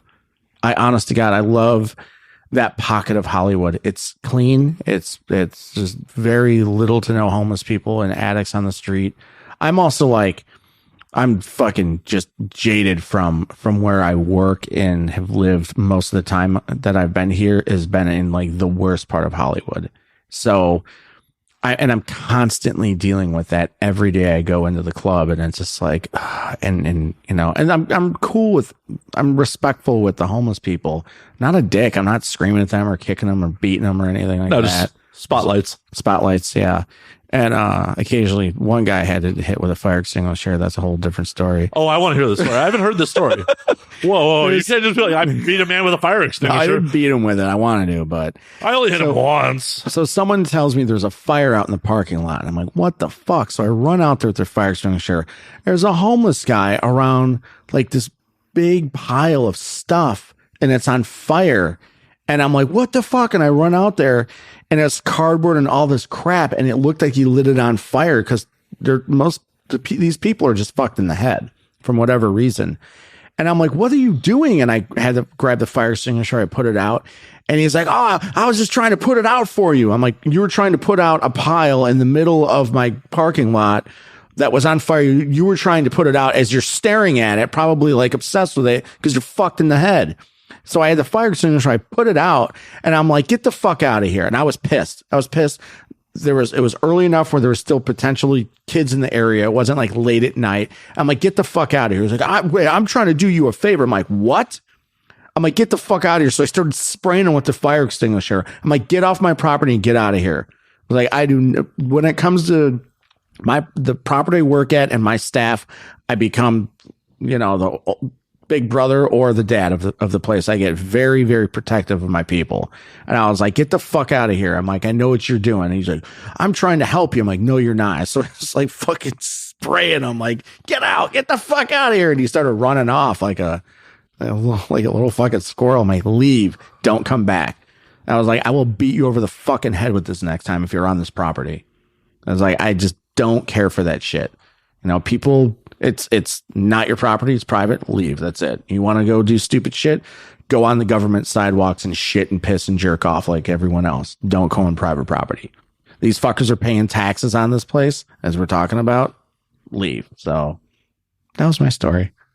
Oh, I thought that was going to be much more entertaining. Yeah, I'm not violent, but I'm protective at the same time. Like, so. I'll just spray you with chemicals, caustic chemicals. Yeah, it's like same shit you're probably snorting or shooting up. It's like meth is just chemicals. So maybe you probably got a buzz off it. I don't think your science I don't know. equals out there, Trevor. Yeah. I think if you snorted a fire extinguisher, if fire extinguishers could get you high, people would be snorting them all the time. I know, we wouldn't have any. They'd be readily available. I'm also amazed people aren't stealing fire extinguishers for the aluminum or some shit. Yeah, no shit. I remember my family are all contractors in Chicago, and they would go into they'd work on houses, and they'd come in sometimes, and all the copper would be ripped out of the walls. They do these rehabs, and thieves would come in, or the previous renters or homeowners. Renters would even do that. Like, they'd leave, like they get evicted, so they'd steal all the copper. They'd rip it all out, or they'd steal like the faucets and stuff because it was worth money if it was silver. And it's like, and they go to the metal guy and resell it. And I'm just like, fuck, what a good racket. Well, and sometimes when people are getting evicted, they're just doing it because as a fuck you. Yeah. They won't even sell it. They're just like, fuck you. Yeah. My brother actually, because he owns the contracting business my dad started, he took over, and he actually, I don't know if my dad was doing it, but my brother keeps every job site, keeps all the copper, even little tiny fittings to reuse or to keep. And then they sell it, and then he uses that money for he'll do bonuses for people that work for him. So it's pretty cool, just kind of like recycling money, Awkward pause. Like, so your brother's stealing copper. Got it. No, he's not stealing. He's a good boy. He's good. Stealing copper. Got it. He's taking what's needed and he's robbing from the rich and feeding the poor with it. No, he's the Robin Hood of copper. He won't listen to this. Actually, we just started talking. Maybe he will. So you fucking talking about me and fucking your social media stuff, dude? Don't fucking do that, bro. That's how he talks. All right, not that like drunk sounding, but yeah. Yeah. You're like, we're all Southwest Side jagoffs. Yeah, pretty much. Yeah. We all sound like we're drunk, even though we're not. It's like an accent. Chicago accent is just like mildly retarded and drunk sounding. That's pretty much it. Yeah, that's accurate. That's 100% accurate. I think they said the Chicago accent is the most unattractive accent out there. Have you heard a New England accent? Yeah, no shit. That was lies. Yeah. Though I'd still really, really, really want to bang someone with a thick Boston accent. Oh, yeah. Give it to me harder. Yeah, how's that hot? How's that sexy? It's hot. I didn't even do it right. Fuck. Yeah.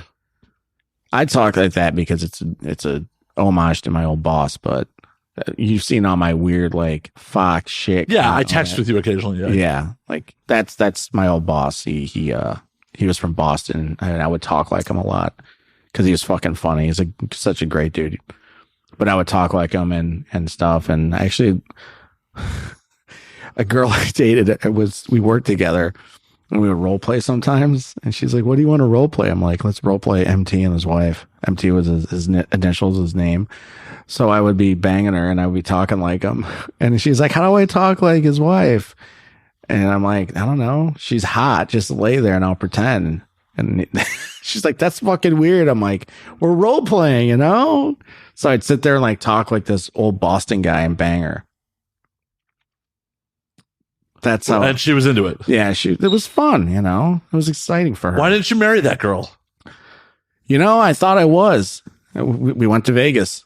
I was like, and I put a ring on her finger. I'm like, "Oh, that looks great." And she just looked at me. I'm like, "Oh, this might not work. This is not a good idea. I'd probably take that ring off right away." But I did take a picture of it, put it on social media, and I think I got 160 likes on that. Yeah, it's amazing how many people come out of the woodwork when you put a ring on somebody. They're like, Yeah. "Oh, congratulations!" Yeah. And like 100 of them are women. Like, "Oh, wow. Oh." Yeah, last time I updated my status to like say I was in a relationship, people were just coming out of the woodwork like, "What the fuck?" Yeah. And then like the weird girls that are just like all of a sudden like, "Oh, you're not available?" Like, where have you fucking been? You know? Where have you been? I've not been available this whole time. Yeah. I mean, that's just emotionally, not actually. My dad commented about the ring he got, was like, "What are you doing?" Because she was so young, and I was just like, and I had to explain to him, "Dad, it's comedy. I'm joking. We're fucking around." Like, but you weren't. You know, the thoughts had crossed our minds because we both said how we would love a Vegas wedding. Just invite a handful of people and just get married out there. And we even talked about kids openly. And we're both very on the fence. And the whole time I'm like, she is too young for any of this conversation. She needs to go live her life and figure out who she is. You know, she doesn't know what she wants at 21, you know. Some people do know what they want at 21 though. I did. I knew what I wanted when I was 8. You know, I'm still going for it. I'm here doing it. So, you know, different paths and kind of, you know, I'm not doing exactly that, but it's a hell of a lot closer than it was 5 years ago, 6 years ago. Oh, I know. When I first met you, you were like, "I run a comedy room, but I'm really an actor." Yeah. I mean, I get at my auditions, my agent's out there, you know, I got like 15, 20 auditions last year. Didn't hit any of them. I'm at that awkward size though, where I'm like, I'm not fat enough and I'm not thin enough. I'm just like right in the middle of, like, I'd be a great spokesman for like a food product. You just got to keep rocking tracksuits. Maybe we'll get some mob rolls. Yeah, that's true. That's what I'm leaning into. I'm like, maybe I'll just start dressing like a Guido again. It's working. It's part of my comedy. That's why. So it's one of my favorite bit I do is about Italians and stuff like that. So I'm kind of leaning into it, even though I'm not Italian at all. It's still fun. I mean, you get it, dude. In Chicago, everyone looked Italian. You know, if we didn't look it, we dressed like it. It was just like the thing in all of 2000, you know, the early 2000s, the club rat look was just like a Guido look. I thankfully never fell into that look. No? Oh yeah. You were a rock and roll guy. Yeah, you're like, a metalhead. Yeah. I wear shirts that I was wearing. Like, I have shirts from high school I still wear. I would regularly wear tour shirts from like the mid and early 2000s. Yeah. I was a club rat for a long time, man. I was at all the clubs, you know, Crowbar, of course, and all of them, and White Star, and just like Entourage. Just I could sit here and rattle off all the clubs in Chicago. It was just fun for me. It was exciting. That was my thing. I liked that excitement. Like, that's why I loved Vegas so much. It was the drinking and the obsessive drinking and 24-hour drinking definitely helped, but it was that excitement of Vegas, that like rush. Not even gambling or hookers, and I didn't do drugs back then, like coke. It was just that excitement, just like everything's going on. I'm like, this is so cool. See, what I loved about Vegas initially when I was living there was everything's negotiable here. Yeah. Everything is for sale. When were you there again? I was there from 2011 to 2014 legally. I was rarely there, but that's when I legally lived there. I think we were there at the same time then. I was only there for a few months though. So I was there like, it was like 8 years ago, something like that. Yeah. Just for a few months. Yeah. When I was there, I mean, I was traveling full time for my day job and then going on the road with girls on weekends. Like, I was in the 3 years I was legally a Las Vegas resident, I was maybe there 6 months of the whole 3 years. Jeez. Okay. So you really weren't there. Yeah, the last year I was legally resident, I didn't even have an apartment. My stuff was in storage. Wow. Yeah, I did 2 short-term stints there, and then when I was living in Chicagoland, I was there like I think I made like close to 50 trips out there, all work-based. Actually, I don't think one time I went out there just for fun. Actually, one time I did go out there just for fun, and it was when I was dating that girl, and it was a huge event, and I wasn't going out there for work, and to set the story straight 16 times. If my sister does listen to this, I went out there for a vacation to have a good time, and my sister thought I was supposed to be working, and I was like, no, I spent all my own money, and my girlfriend, we spent our own money to go out there and have a good time and help and do stuff. We did not go out there to work. Like, I spent all my own money on everything, flight, hotel, food, all that stuff. Of course, like Vegas, they give away everything. So, we got hooked up everywhere, but it was just like, that was the only time I think I really truly went there just for fun. And I think I somehow got shit for it from her, but, mostly every other time was something work related. So, I didn't mind. It was cool, man, but it's Vegas. Everything work. There's a lot of play followed with it or before it or during it. So, yeah. I've said this on there plenty of times. The problem is once I was actually living there, it's like, I didn't want to go anywhere near the Strip or Fremont. Yep. And it's a rough town to meet new people in. Yeah. It's like living out here. People that live here stop going to Hollywood Boulevard after a while. They're just like, this is not fun. Oh, I stopped going to Hollywood Boulevard. Yeah. I mean, yes, I still drink on some bars that are technically on Hollywood Boulevard. Yeah. But I'm not going west to Cahuenga. No. Except for Harold's. Yeah. Pizza Puff. Yeah. Man, that sounds good. But for the most part, yeah, I don't go to anything that's a tourist bar. No. It's just because even the people in there a lot of the people in there aren't true tourists. They're just like from different parts of LA that come here to like just rage on Hollywood Boulevard. And it's just like, I did that. When I first moved here, I was there. I was in those like a handful of bars like almost every night for like 3 months. And I just destroyed myself being there, in every possible way. Yeah, the only one of those like that people come around town to go to that I still go to is Jumbo's. I mean, I'll go to Jumbo's. Oh yeah, Jumbo's is different though. Jumbo's is definitely different. It's a locals place, yeah. But people definitely come from other parts of town to go to Jumbo's. Yeah, they do. Absolutely. My favorite is actually Bordner's. I think it's one of the coolest bars I've ever been to. Yeah, Bordner's is rad. Yeah.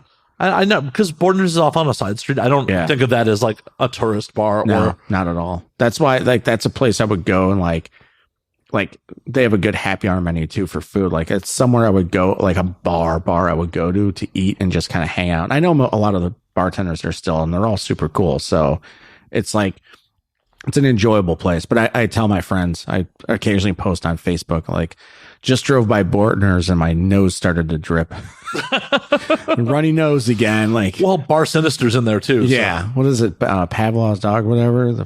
Yeah, that's how it feels. The Pavlovian response. Yeah. It's like when I walk by Jameson's and all of a sudden I'm just like dry heaving because I drank and did so much coke there. Oh God. Yeah. And fucking 10 other bars. It's like, but the exciting learning experience of being new to Hollywood, even at an old age. Oh yeah. When I first moved to town, I burned so much money when I first got here, just like boozing like I boozed in Chicago. And paying twice the amount. Yeah, with zero hookups. Yeah.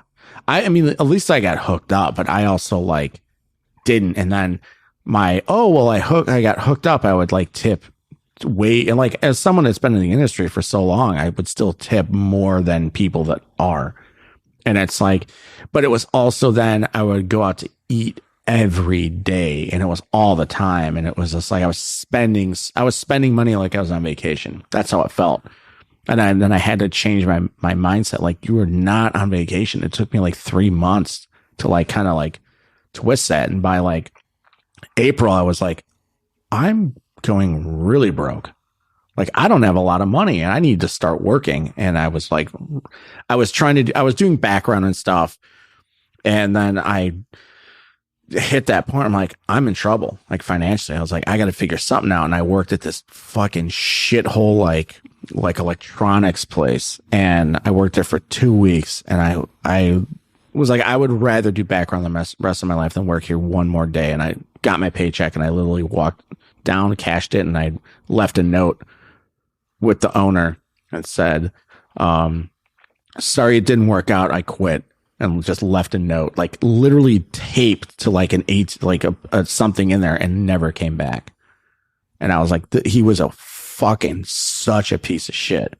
I went and cashed my check, drank that night, probably did coke that night, and then was just like, I don't want to fucking. And then a month later, I got hired at Happy Endings as a busboy, you know. And after that, that's where like things really, you know, that was like the start of everything, because Happy Endings eventually turned into Sycamore Tavern, which is now where I have the Dojo of Comedy. So, and the people I've worked with there a lot of people have gone on and done well. So I know I know organically and spiritually that place can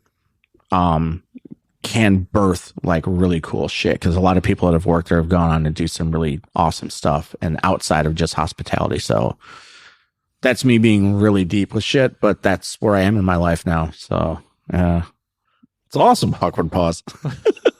No, it's good. It's fucking good. I mean, yeah. I feel in this town, you will be successful as long as you're willing to ride it out, and as long as you're willing to put in the work. Yeah. No one's going to hand you shit. No.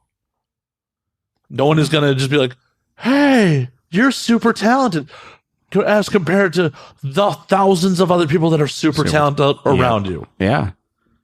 You know, and I have something no one else has, and that's what's really cool. And it's not like something inside of me. I have something physical that almost no other person has comedian wise. And it's other people have AIDS, Trevor. What's that? Other people have AIDS. Oh, fuck. Vegan AIDS. Sorry. Was it vegan AIDS? What was it called? Healthy AIDS. Healthy AIDS is vegan. That's what it was. That's my joke. Oh, I went vegan. Oh, so healthy AIDS. Okay. Yeah, I can tell because you have no muscle tone. And it is sexually transmitted if the other person's attractive enough. That's true. It's funny. I do know some vegan bodybuilders, and they're like, I'm vegan. I'm like, yeah, but you weren't 10 years ago. You're fucking eating chickens by the dozen and doing steroids. Your body, like, you're still buff, but it's like your body's so like they just transferred to vegan. I don't Steroids know. are vegan. Yeah. There's no animal there's no animal products. I don't know if there is like bulges or something. Actually, TRT comes from yams. Because I respect it. I actually respect the vegan lifestyle and all that. I have nothing against it. It's do what you want to do to better yourself as a human. You know, don't tell me that I have to, or, you know, and that's cool. Plenty of people are just like, oh, yes, that's my thing. But the people I see that were bodybuilders are, you know, for a good portion of their life, and they're like vegan bodybuilder. And I'm like, you weren't always vegan though. You got to this level of a massive human, and then you were able to find all these ways to maintain that and build that. Like, I want to see a bodybuilder that starts bodybuilding at 18 and is a vegan at 18, and then how they look at 28. Like, I think I would actually, not in a shitty way, like, oh, fuck that. I want to actually see what that looks like. Somebody really young that is a vegan, or, you know, and then goes 10 years of being a vegan and bodybuilding. I want to see how the body looks compared to somebody that ate, you know, fucking steak and chicken for 10 years. I just would love to see the difference. Well, this is what someone who ate steak and chicken for 10 years looks like. Same here.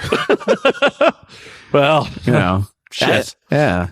Where Joe Rogan, you ever listen to this? Get a bodybuilder that started bodybuilding as a vegan. That's what I want to see. And then a 10-year, you know, versus somebody that, you know, it's kind of like, I just want to see what the difference and how their body is different. You know, I say a lot of it's how you feel, you know, which is why people like, you know, stick to that lifestyle. And that's cool. Well, that's why I stick to drinking. Yeah. There you go. I mean, there's something about, you know, biting into steak that's just, you know, or satisfying. Yeah. It's very satisfying. Or lobster. Or those ribs. Oh, man. I mean, lobster should be considered vegan. They're not smart. No, they're not. I mean, they're sea cockroaches. Yeah. And we pay so much for them. Well, and that's the funny thing is, so much garbage food, like in previous generations that was considered garbage, is at a premium now. Barbecue is all garbage cuts of meat. Yeah. Yeah. Ribs, brisket. Yeah. You know, those are all garbage cuts of meat. Yeah, the actual cut itself, yeah. And because barbecue's origins is the shit that was left over. Yeah. And that's why you got to cook it low and slow so it actually becomes tender. Yeah.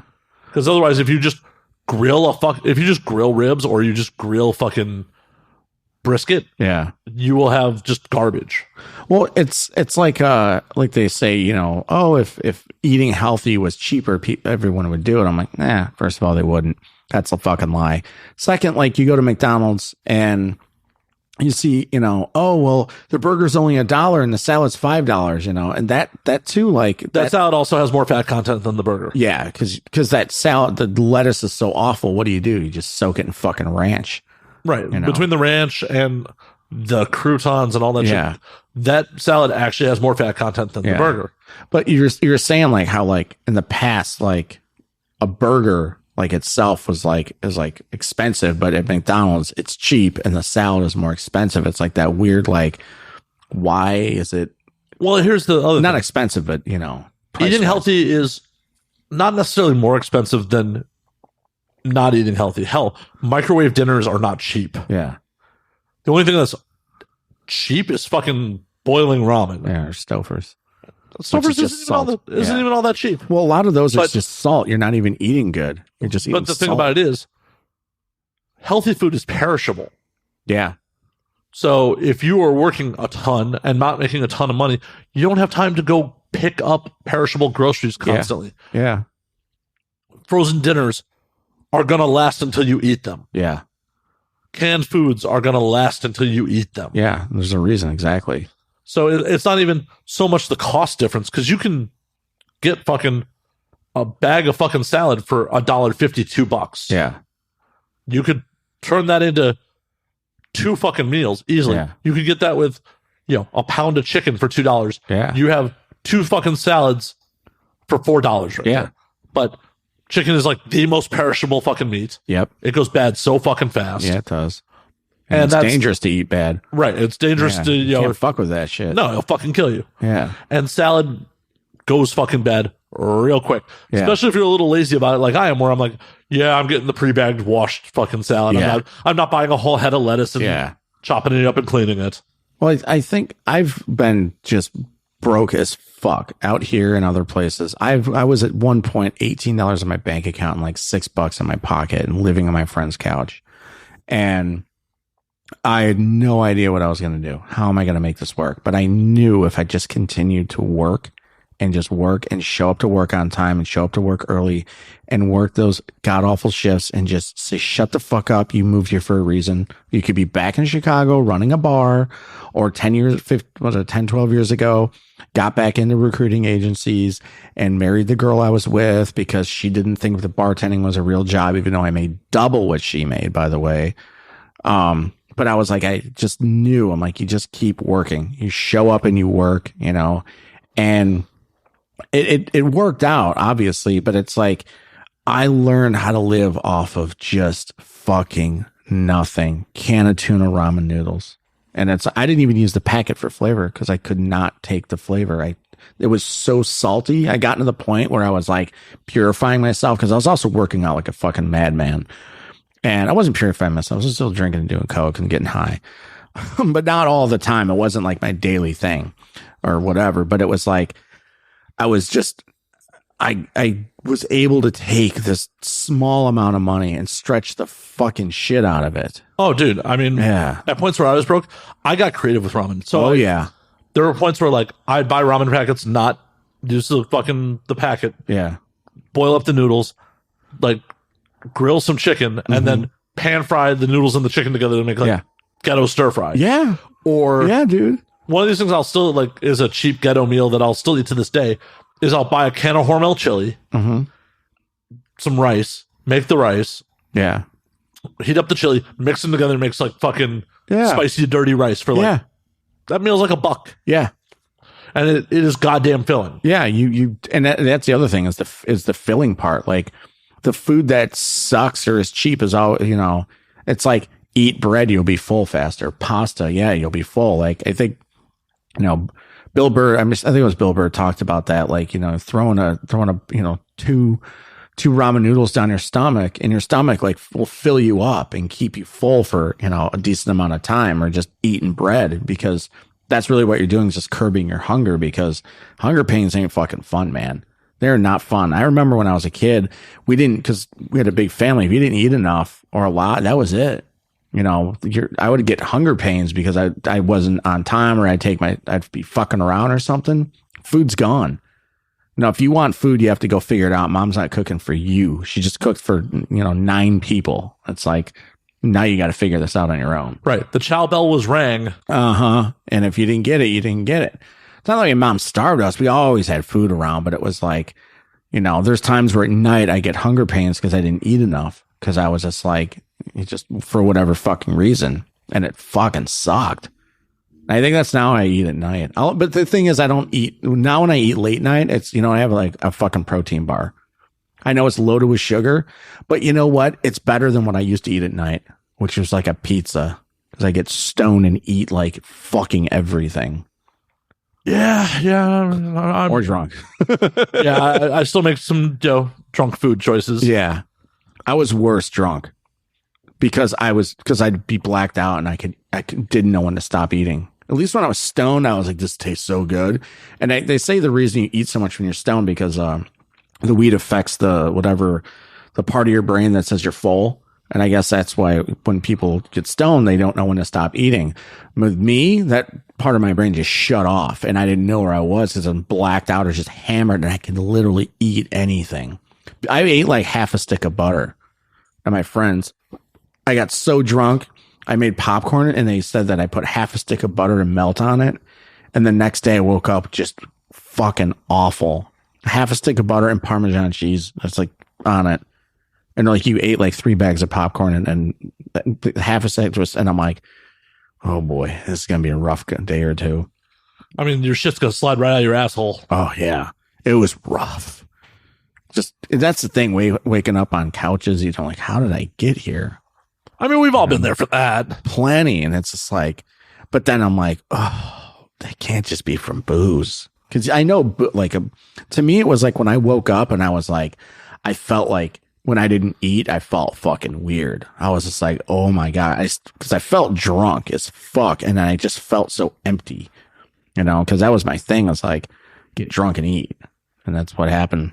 I used to actually look good. And then 20 years of drinking and eating all the time, I fucking fucked my life up a little bit. Same, Trevor. Same. I mean, hell, I got home from the bar, 4:00 in the morning on Sunday night. Oh yeah.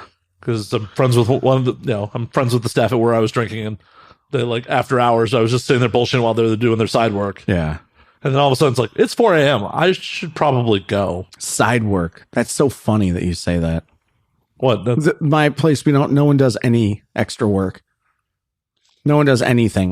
When we have events where we have servers, they don't do any side work. They don't fill salt. They don't clean their section. They don't do anything. They make their money, they tip out, and they leave.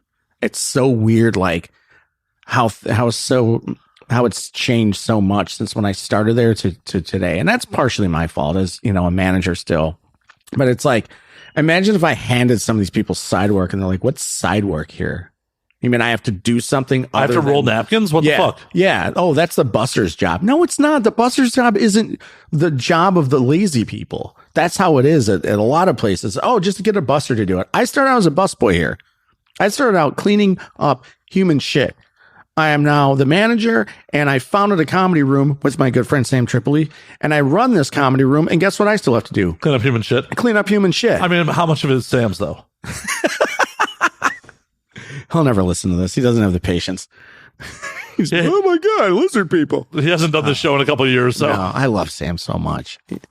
No, good for him, though. You saw his kids? Yeah. Two girls. That's crazy. Good for him, dude. Good for him. Good for him. Sam doesn't shoot blanks, apparently. No.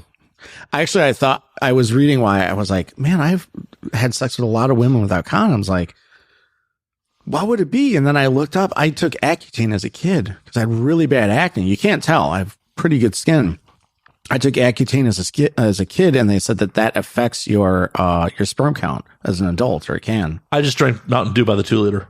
There you go. Like, I think that is probably had something to do with it too. Or we're just lucky men. I know. We're just lucky men. We just didn't. that was not the choices that the Illuminati above us wanted. They didn't want little Master Trevors running around, at least not anytime soon. Right? Oh, that would be Hey, if horrible. Sam Tripoli can have kids, we can have kids. Don't scare me like that. He's also, what, 48? Something So like that. we got some time to, still fuck off and have a good time. Oh, Yeah. till the day I die. Yeah. Seeing as a trauma expert I've recently listened to says I have 20 less years to live because of Oh, don't say that. My dad was in trauma and he lived to 82. well, maybe you would have lived 100 something if it wasn't for that. Yeah. Well, it was the fucking war. That's different trauma. That's trauma you can't really like an actual war in World War II, not just like, oh yeah, there's people fighting in the streets. It's like, oh, my city got flattened. Yeah. Yeah, like, oh hey, I was part of the civilian populace. Yeah. Yeah, my dad got away. He dodged literally bullets. Yeah. Getting up here. Crazy to think, like, if your dad maybe you stepped in the wrong direction, you wouldn't be here. Yeah, for real. Yeah. And he had to escape. Like, he wasn't just like, and not just because his city was under, attack, but he had contracted polio and he was really young. So if the Nazis caught him, fucking gone. So yeah. And we've got Jewish blood on his side, but he wasn't Jewish by, it was actually Jewish blood. It wasn't like the religion. Like he was. Yeah, but the Catholic. problem is the Nazis didn't care if it was. Yeah, but practicing or that not. back then they didn't have 23andMe to check. He didn't have the little fucking sticker on his arm, so but he got lucky. He lost his brother and sister that were twins in the war, though. So yeah, that was he told me that first time he told me that story because people were like writing book reports, remember that shit, or stories, whatever, when you're a kid, and all these people wrote it on, and I wrote it on my dad. Because I thought he had such an interesting life when I was a little kid. And I wrote like my story on my dad. People wrote it on like, the famous people back then, Walter Payton or, some musician or whatever. And I'm writing about my dad because I just thought it was so cool what he'd been through. Because it's so different from my friends. My friends' dads were born and raised in Naperville or Downers Grove and went to college and met their college sweetheart at a dance and then got married and got into finance. And it's like, no, not my dad. My dad's a German immigrant that escaped Nazi Germany and met my mom when she was 17, and it's like had a bunch of kids and moved all over the fucking country and world. It's wild. Yeah, that was pretty wild. I mean, Yeah. that whole generation was much wilder than they let on. Yeah. Oh yeah. I mean, they were fucking everywhere, and I feel like this younger generation is kind of grasping that, but just not, they're having less kids, which I think is the one thing about millennials are doing right. Less kids. Good. And they're traveling. They're also like living off the grid, but then they want things because they want them. And it's like, oh, well, I want, not everyone. I know plenty of millennials that fucking bust their ass, and it's not just them. It's just the ones chirping, and they're traveling a lot. They're maxing out credit cards and working to travel. And I think that's super cool. That's that you're experiencing life at its fullest.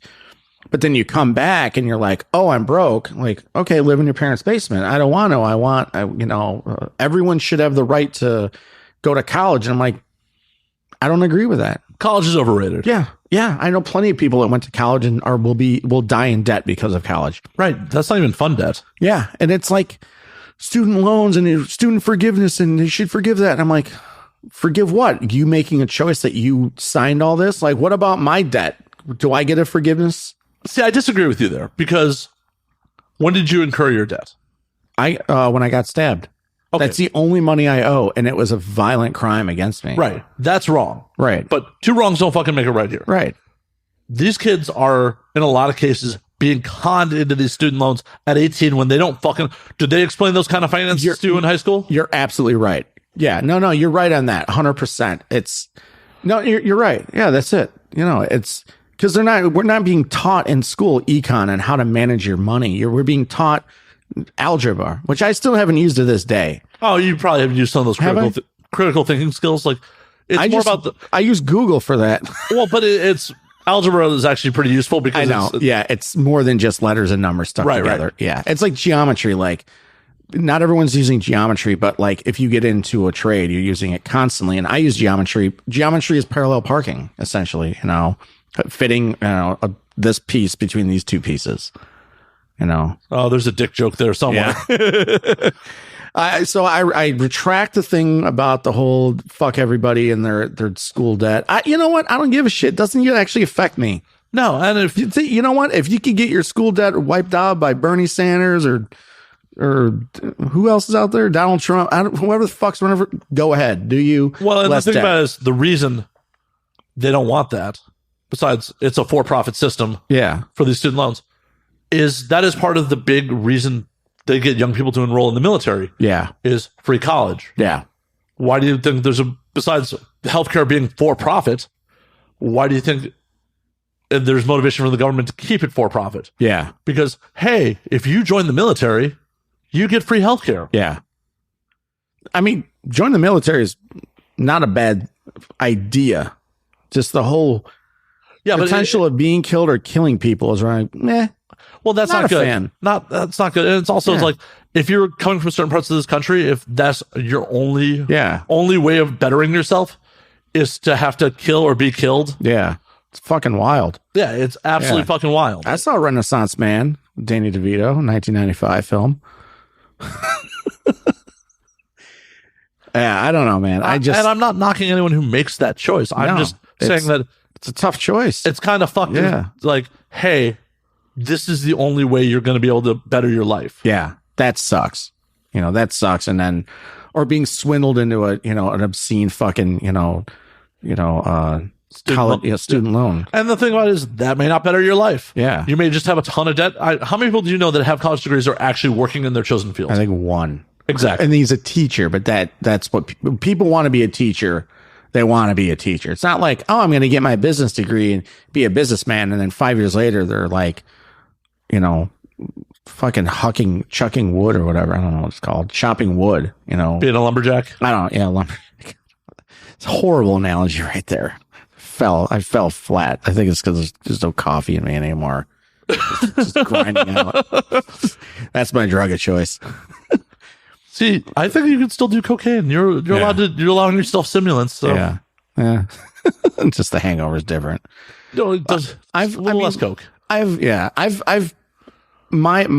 timeline of my career choices have been different. I've always known what I wanted to do, but after high school, I got right into corporate America because it was cool. It was sexy. I didn't have a degree. Went from high school to College of DuPage, which is a community college in DuPage County. COD, baby. College of Dreams or College of Disappointment, depending on how you look at it. And I mean, there's some interesting people that went there, John Belushi and whoever else. But Bob Odenkirk went there. I don't think many people know that because he graduated high school early, went to COD for a little bit, and ended up going to Southern Illinois. Because he said, I remember he was on a talk show years ago. He said he went to Southern Illinois because he wanted to be the smartest guy in the school. And if you know anything about Southern, he probably was. Carbondale. Yeah, Bob's a very bright man. And but yeah, 6 months out of high school, I got hired as a junior recruiter, entry level job as a headhunter's assistant junior recruiter, just sourcing resumes. And I did that on and off for like 7 years. I was a working IT professional in high school. Yeah, see? There you go. So my dream as a kid was I want to make video games. Oh, I'm going to take programming classes. I hate programming. Yeah. I hate programming. What language were you learning? It was, at the time, basic C. Oh, okay. COBOL. COBOL, yeah. COBOL. Fucking COBOL. C, C++, basic COBOL. But the problem was my first computer programming teacher was monotone and felt the need to teach us the history of programming, like punch cards, magnetic disk hard drive, shit like that. And I'm like, I'm a working IT professional already. I had, at that point, was working in Rotary International's IT department. Really? Mm-hmm. Wow. So I'm like, I really don't need this outdated technology lesson. Can we get to the program? And then I learned programming is not for me. Especially at the time, I just didn't have the attention span to sit there and knock out code. Yeah. I mean, it's still something I struggle with to this day when I'm editing. Or I'm like, ooh, social media. I'm like, but I'm engaged with the content I'm editing, so it allows me to focus on it versus code, Yeah. which is garbage until it's completed. Yeah. I fucked up the job at Rotary. I mean, I fucked it up. Yeah. And then was unemployed for a little while. Then I worked as a break fix tech at a small computer shop for years off and on Where at? in Evanston. Okay. Because I worked in Rolling Meadows for like 2 years. Yay, Rolling Ghettos. Rolling Ghettos. Yeah, Rolling Ghettos. I worked in the big gold building next to the Pepsi building. I think it was the JBA back then. Yeah. But yeah, I Yeah. worked break fix, built new systems, did that for a number of years, left that to do high-speed internet installation. Oh, what company? Meritech. Okay. Meritech. Remember RCN? Yep. I worked for them a few years later as a sales guy. I worked for Comcast for a while at one point too. Jeez. You know, doing nothing more fun than climbing poles in the middle of winter. Fuck that. Yeah, I was a cable guy for a while. Left the cable company to form my own IT consulting firm with 2 friends. Got ripped off by our investors. Of course. I was 19 or 20 at the time, so like Yeah. had no concept of the business end of things. Like Wow. just took these people at their fucking word, Yeah. and it was garbage. It was absolute garbage. Like I put myself in debt working for a company that I supposedly owned. I had no ownership stake in it. Yeah.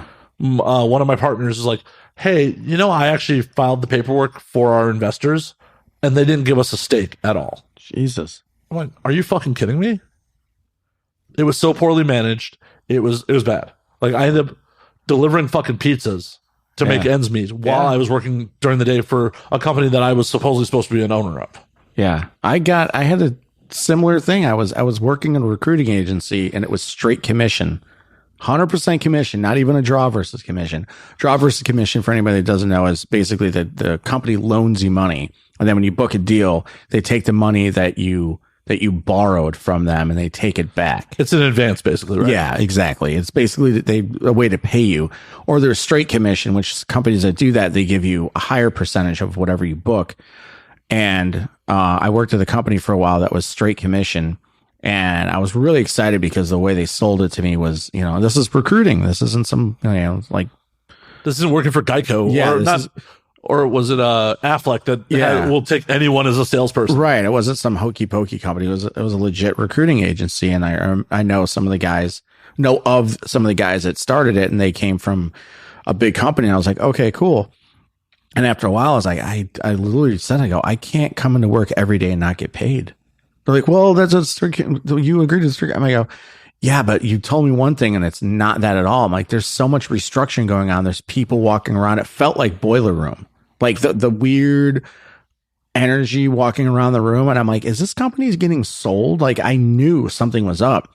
And then one of the sales guys, of course, you know, made a shit ton of money. He's like, hey, I don't want, you know, they said that you want to stay working here, but you also need money because you're having a hard time. He goes, I own a pizza place in Naperville. And I was like, oh, which one? And he was like, Hungry Howie's. And I was like, you own that? He goes, yeah, I'm actually looking for a part-time manager. I was like, okay, cool. I was like, I'll do it. He goes, really? I go, yeah. And we worked out hours and pay and it worked out. And it was like, so I'm like working in this recruiting agency and like with high level people and then having to go work in a little pizza shop as a manager full time just to get paid. So I'm doing 2 jobs and getting paid for one. Sound familiar? Oh yeah. Yeah. It's literally I'm fucking going to be 42 years old and I'm getting paid. Oh, it feels like a little bit more than I got paid, you know, fucking 15 years ago to run this place so I can do this other thing for free practically. And I'm just, and you know, it's like, and it's so strange. Like I look at it now, I'm like, I've come so far, yet I'm kind of doing the same fucking thing I did. No, I feel you on that. You know, because of something I believe in, because I truly believe in this. And I do. I'm not shitting on myself. I actually believe in what I'm doing. It's But just, everyone looks to take advantage. yeah. And people think that I'm like, of course, what do? I go out and buy a nice not fancy, but a nice car. And then it's just like, oh, he must be doing great. I'm like, no, No, he lives in it. yeah, exactly. I just manage my money differently. Like the money I spent on booze and drugs, all that money I had, like all last year, I saved up a lot of money, and then Oh, what you're telling me is I should have asked you for more last time I did a gig for you you. motherfucker. Well, I saved up money to get a car, and I spent all that money going back and forth to Chicago. It was depleted. I had spent all my savings. So I started building my money again and just like, how do I do this? And I worked nonstop when I would. So I'm back for this for a month or two, and I worked nonstop, and all I do is work. And then I save my money. I'm not spending it on anything. When I'm buying anything, I basically have the same clothes I've had for the past 5 years. And then I save. And I was like, this is what I want. And it was just, and it kind of the same thing happened. So, but it's just bizarre. Like what you will do for free because of a dream or because what you want. Oh, I know. Yeah. I mean, and this show doesn't generate a ton of money. Yeah. And you're finally getting paid, and that's the thing is, Yeah, I'm finally getting paid working for other people, not necessarily not doing. I make some money on this. Don't get me wrong, drinking buddies, but it's not like I'm definitely not generating 1% of what Rogan generates. yeah, he does well. Yeah, and I'm not even a fraction of 1% of like what some of the top podcasts make. Could there be some things I change up in my business model to generate more money? Probably. Yeah. But this in the grand scheme of things, I've definitely put more in than I've gotten out of it. Yeah. Oh yeah. And it eventually comes Monetarily. back. Yeah. Not, Yeah. And that's the thing that everyone says it comes back. You just never know when, and it comes back in its own way. It's just like energy. It comes, it's like a wave. Like sometimes the wave comes, you see that I'll look at waves. I'm like, oh, this is going to be a fucking beast. It's coming. And then once it hits the shoreline, I'm like, really wasn't that big. And then every once in a while, there's an undertow that just fucking pulls you right. Like, what the fuck was that? And then there's some that it doesn't look like a massive wave, and it just hits the shoreline even really hard. I'm like, it's interesting. This is stuff I think about a lot when I'm out there, because I try to get to the beach once a week. For people that live in Hollywood, West Hollywood areas that are, a lot of people, it's so helpful for me because it kind of recharges, and I reconnect with stuff, and I just sit there and I just think about everything, and I take everything that's happening in the world of nature, because that's kind of where it all started to a certain degree, and try to implement it in what's happening here. And it's just like waves of ups and downs, peaks and valleys. Peaks and valleys are, mountains or hills. That's our fucking life in Hollywood. Peaks and valleys. Yeah. But on that note, Trevor, it's actually going to be last call. Last call. Where can they find you on the socials and all that fun shit? Folks, ladies and gentlemen, you can find me at Trevor Keveloh on all social media, Facebook, Twitter, Instagram. It's at TREV as in Victor, OR, Keveloh, KEV as in Victor, ELOH. You can find my comedy club at the Dojo of Comedy on all social media. It sounds just like it is. It is just like it sounds. The Dojo. Yeah. And you can always find me at Sunset La Brea at Sycamore Tavern, upstairs of the Dojo of Comedy, or downstairs in the Dojo Annex. I'm always there. I should just move in and live there so I don't have to pay rent anymore. Yeah. Come in and do a fucking mic. Yeah, come and do a mic. It's 6 nights a week. I've got shows 5 nights a week upstairs, Tuesday through Saturday. I executive produce every show. I perform on almost every single show. And it's fun. It's a great place. And we have free parking and excellent food and drinks. They do. I love it there. Big fan. And as always, you can find me at Matt_Slayer on Twitter, Matt Slayer on Instagram, Matt F. and Slayer on Facebook. You can find the podcast at And Now We Drink on Twitter, and Now We Drink _ on Instagram. Until next week, drink up, motherfuckers.